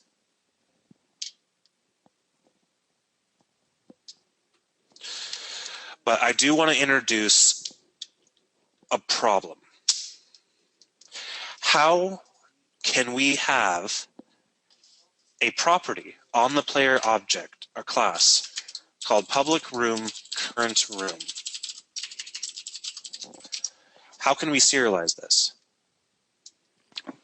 What do you mean by serialize? How can we save it or load it? This introduces a catch-22 in code. Basically what's going on is we cannot get the current room of the player until every other object is loaded, because we don't know what order the player is going to be saved in. The player might not be loaded until the room is loaded, or maybe the room is loaded after the player is loaded. So we really need a way to be able to easily reconcile game object references between each other. Room name, that's an interesting thing, but room names aren't necessarily going to be unique. So first of all, we need a unique identifier. Yes.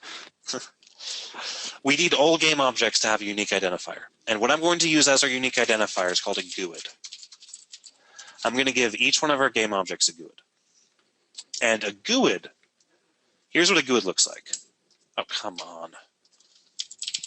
I don't have the GUID tool in Here's what a GUID looks like. Or a GUID is commonly represented like this. A GUID, when generated, the algorithm used to generate a GUID will guarantee uniqueness of that generated number to an acceptable degree, to a ridiculously acceptable degree, to a degree that it's not even worth thinking about the possibility of conflicts. If you guys are actually interested about how they're generated on Windows at least, they're generated by taking the MAC address of your network card, adding on a very, very high precision timer, and then adding a bit of randomness at the end. And yeah, that is a seriously big number, 3.4 times 10 to the 38. Yeah.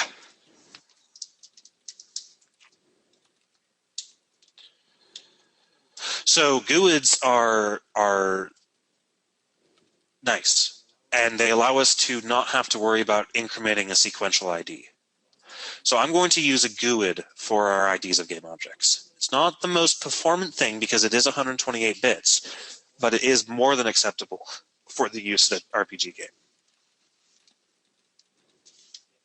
Yeah, it's based off a MAC address and a high precision timer. At least the implementation used on Windows is.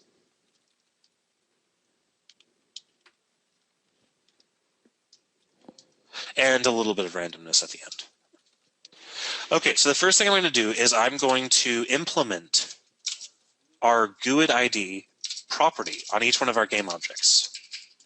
It's going to have a get and private set. And it's going to have a private set because I'm going to add the GUID to the constructor.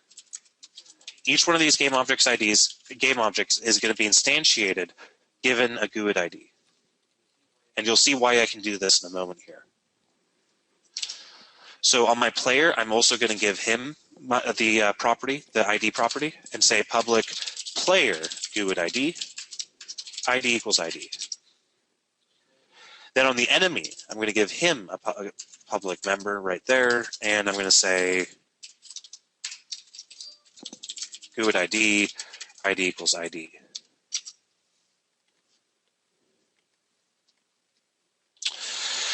So finally, in our save game and our load game now becomes a little bit different. Nato, that's an excellent question. The answer is we're actually going to do two passes. We're going to do two phases of loading. But the first thing is I want to get this ID persisted. And to persist it, I'm going to change our format a little bit. It's going to have the type of the object followed by an ID, followed by the data. Type of the object, ID, data.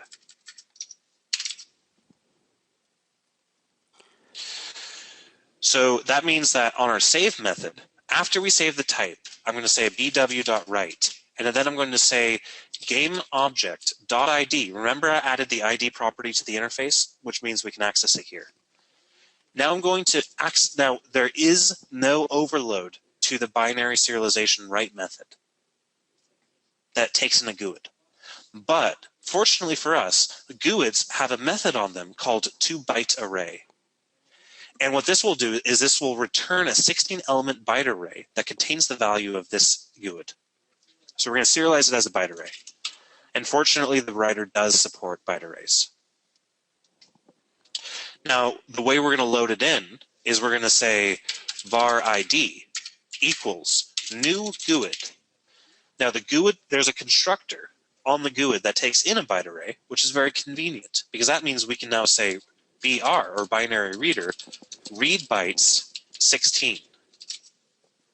So we're reading in 16 bytes into our GUID constructor, and we're setting it to ID. And now we can say ID on all of our objects.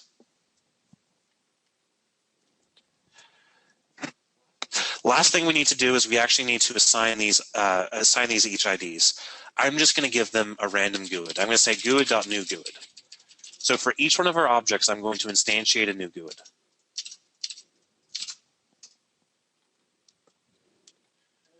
All GUIDs are 16 bytes across, yes. Which is convenient when saving and loading GUIDs. So now when I run the program, we'll get the same behavior as before. But now every object is uniquely identified, which is great. Finally, what I'm going to do is I'm going to say game.player.currentRoom equals room1. So before we save our game, I want to set the player's current room to our first room. So I'm making a reference right here. And then inside of our display code, I'm going to say if the player.currentRoom does not equal null, then console write line, the player is in room blah. Else, the player is in no room. So this is how we're going to know if our code is working. So when I go ahead and hit F5, you'll see player Nelson, the player is in no room, because we're not in a room yet. We haven't persisted that data.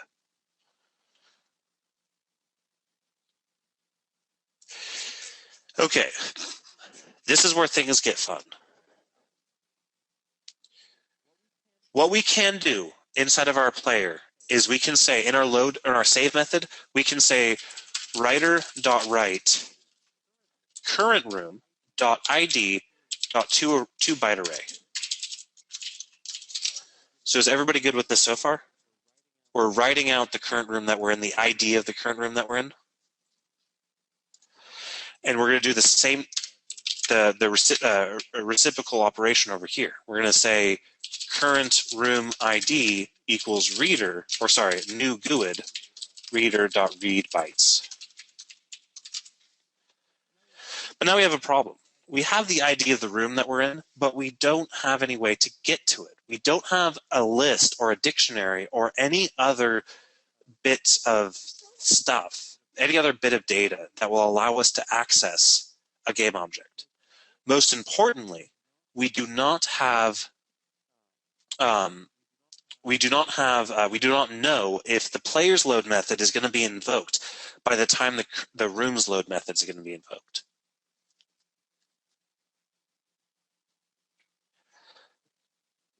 See, I would. My first thought would have been to use the same, just to do it in two passes and do, again using the as operator in loading in the thing that actually does the loading. So if just load everything as a room first, and then load things that rely on room. But presumably that's just right, causing too much interlinking of dependencies and things. You'll want to support circular dependencies. So the implementation here is going to be interesting. What I'm going to do is we're going to create a new interface. But we're creating a new interface for a class that we already have.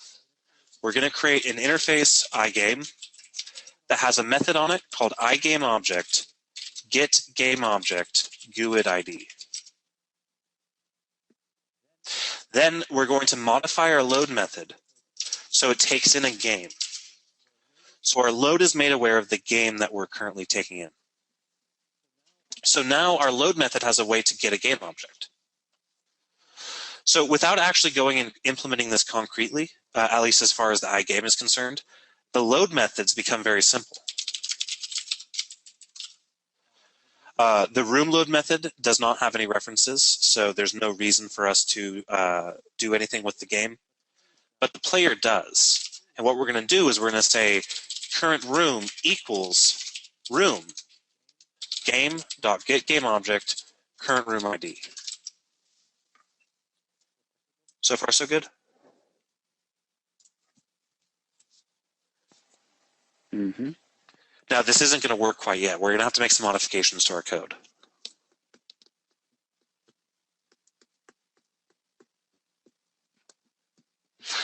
So now if we jump down into our enemy, we can go ahead and do the same thing. And yeah. Okay, then finally the game class is going to implement iGame. And we're going to change a list of game objects into a dictionary of game objects with GUIDs.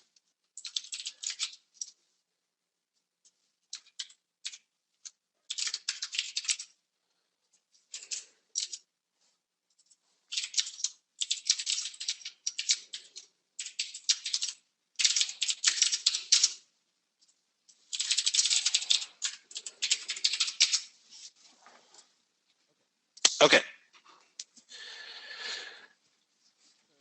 So finally, and then of course our save game is going to turn out to be a tad bit different. We're going to change the file format around just a little bit. Basically what we're going to do is we're going to write out the IDs of every object first, the types and the IDs of every object first, and then we're going to save them last. So I'm going to say for each game object in gameObjects.values, I do .values because this is now a dictionary. Then I'm going to do for each, another for each, I'm going to say for each var game object in game.gameObjects.values, and then I'm going to say gameObject.save. So we're listing our types and our IDs first, and then at the end we're actually going to persist the data.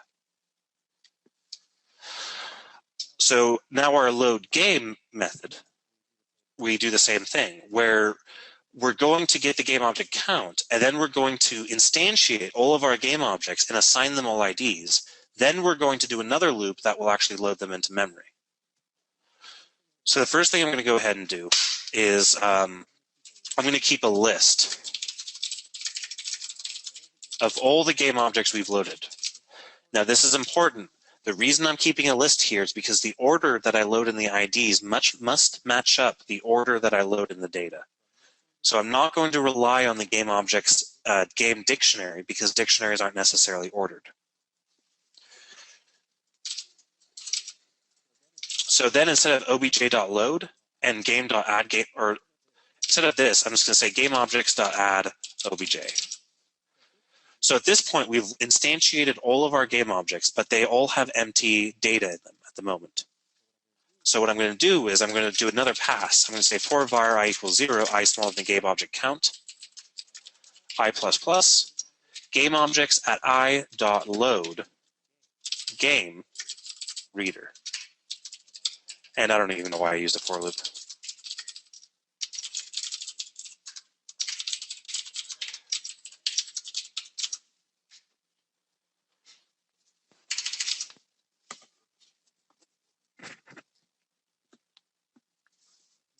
So now if I go ahead and hit F5, I get a compiler error. And the reason I do is because I'm looping through game objects again, which remember, because I changed that to a dictionary, it's now a key value pair, not a list. So I just have to do dot values. The player is in room 1. Room 1.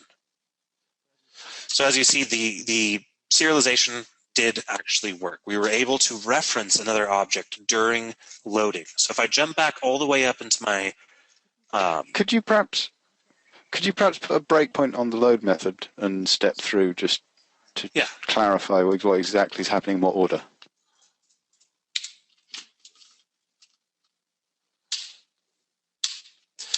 Okay, so the first thing is we instantiate our game. We open up our file, we instantiate our game objects, and then we get the game object count, which is 5 right now. Then we loop from 0 to 5. We get the type of the game object, which right in here is player, and then the ID of the game object, which is this GUID. Then we instantiate a player because we know that the type of this object is a player. By instantiating the player, we set our ID. And then we add it to our game objects list, and then we add it to our game objects list. And now we continue to do this. So you'll notice that the game objects gets bigger and bigger because we start off with 2, and now we're at 3, and so on. And that's the local variable. Yes, that's the local array list of all the game objects. Now note that none of them are loaded in yet. They're all pretty empty. So for example, our rooms don't have names or descriptions because we haven't loaded that data in yet.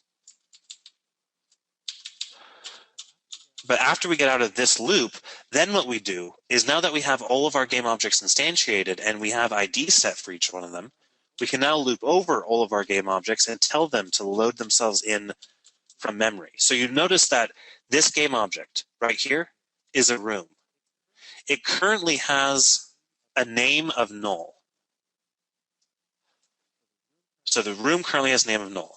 But once I hit F10, the name gets set to room 2 because the room's load method was invoked, which actually loaded in the specific data for our room object.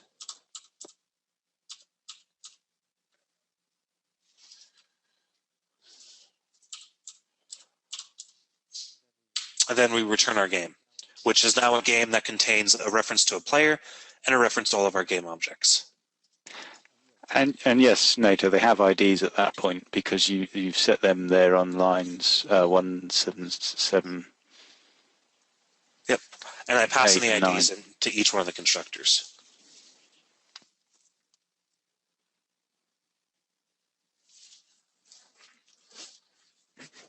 So it's reading the file twice. Nope. The file format now looks like this. It looks like the count, type 1, ID 1, type 2, ID 2, type 3, ID 3, and so on and so on. Then data 1, data 2, data 3. So for example, if we have a count of 2, the first thing we get is a type, let's say, of a player, and then an ID, which is just a GUID. Then the next bit of data we'll get is a room, and then another ID. And then I'm just going to leave that at 2. And then the data 1 will contain the player information. So it's going to contain the player information because that's the first game object that was loaded. So it's going to contain Nelson, as well as the ID, so name and current room ID. That's the data that's going to contain for a player. And then for a room, it's going to contain the name and the description.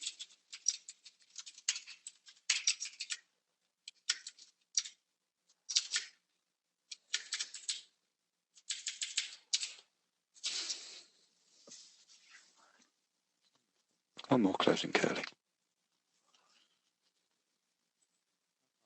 Uh-huh.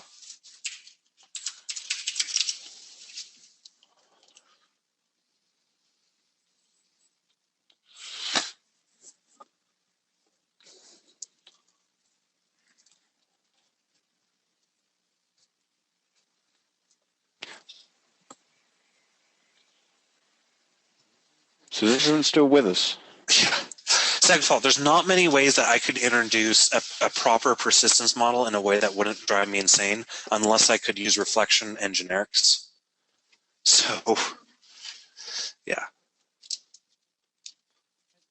And honestly, this isn't a bad setup. It's not terrible. Really, it's not.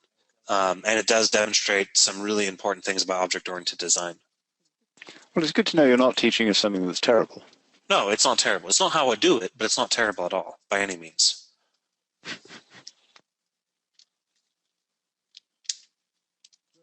So are we getting close to... Well, yeah, I mean, this is Yeah, pretty much what I wanted to show, but I think everybody's about done. You For get the that night. feeling. I And the get the people feeling. dropping like flies in the BuzzNet. Yeah, this is definitely cool stuff. There's definitely very fun stuff, and it's definitely very rewarding stuff to type out yourself. I think Lyric nailed it. Lyric! He says, I think I'll start to get a better understanding once I start And I playing with it. completely agree. But we are losing. It's getting super late. We've been going for a very long time, and we're losing a lot of the class now. So it's probably a good time to talk about what we discussed earlier about homework and wrap things up for tonight. Yep. So do you have anything else to add, though, to this example, No, Jason? other than the fact I've been muted, but it's funny because I've been talking for the last 10 minutes or so. And but the timing has been flawless. And I think once or twice you've said or or okay. And I thought, I mean, I had no idea except for just a second ago when I was talking. And Gavin stomped all over me, and I was like, Gavin, you're stepping on my toes here. And then I said, Gavin, get online on Skype. And because I was going to kill you. And then I saw I was muted and was like, well, imagine that. The very idea that one such as I would interrupt. Exactly. How very well. Well, it's mostly the lags. Yeah, exactly. But that was pretty funny. No, it wasn't a mild interruption this time. It was a serious interruption. You just kept, and I was like, Gavin. I finally looked over and was like, no. That was pretty funny. But as far as this example in this code, how do you feel about it, Jason? Yeah, no, I was agreeing with you, Nelson, a second ago, and giving my thoughts to SegVault about keep in mind we're only in a 102 class. To be honest with you, I think for just being halfway through a 102 class, we're pushing the envelope. Yeah, but it's definitely fun stuff, and definitely stuff that hopefully people will start to see an immediate use for, because this code is useful. In fact, this data model that we have right here, where we have a player that can be in rooms, is a big part of the game that we're going to be playing. And we've already solved a major problem with any game, which is proper persistence. Because I really want the game to be able to be properly saved and loaded, and I didn't want the saving and loading scheme to prevent us from doing cool things, like having a room that tracks how often a player's entered it, stuff like that. So that's, yeah. All right, so homework, and let's wrap things up. Okay, well, homework, Gavin and I were talking earlier about the last week's homework. And how it's just too easy. Basically, we think we're not pushing you people hard enough. Yeah. But in all Nato just fell over dead. Thump. Just killed half. It's good. This is how we judge the reaction. You see, all the people that have a coronary thing. No, seriously. Well, in all seriousness, we're not having a homework deadline for last week's homework. It's going to be rolled into this. What I really want to see people do, and I know that there's going to be people who aren't going to be able to do this. I seriously encourage people to try, but the thing is what we did this week probably deserves another discussion. And so if people show up in the open office hours, we will definitely be spending a lot of time next week going over this stuff. But on the same token, I still really encourage people to attempt to, and for the very least, to get some questions racked up that we can knock out in the open office hours. But what I want to see is the room class, the player class, and the game class that I have here with the data that I've supplied. I want to see a room state that renders the current room's description to the console. I want to see the room state will allow you to type in load or save. These will jump into the load state or the save state.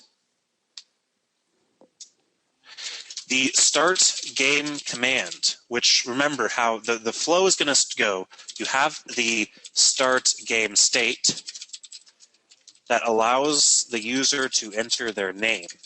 Once the user enters their name, it enters a start game command. Now the start game command will simply start a game using static instantiations of classes. So what I mean by that is... That is incredible. I'm sorry, but insane anti-antiations. You couldn't have got that any more wrong. Anyway, they're mostly the right letters. Yeah. If you can't be at the open office hours, PM Gavin or I the questions, or even better, post them on the forums. And if they're still post them on the forums. Yeah, and if they're still not answered, I will even jump into the forums if I have time. And if they're not answered by the time open office hours, we'll cover them. Okay, the start game command is going to instantiate a game using the static instances of the classes, just like how you see right here, how we instantiate two rooms, a player, and so on. The load state transitions into the load game command. This will simply load a game from a file and then transition into a room state for the room that the player is in, based off what was found in the file. The save state will simply transition or go into a save state or save game command, which will, well, not surprisingly, save the game to a file. Now, I want to point this out. If people are using static classes to represent the current state and the current game, I'm not going to knock people points. So if you want to track the current game object with a static property on a static class, that is okay. And that's including if you want to track the current game object and the current state object. But bonus points for creating an engine class that is passed around and has a state property and a game property.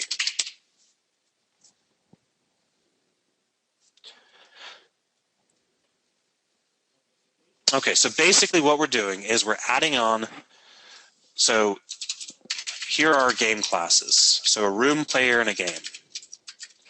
A room has a name property, a name and description property.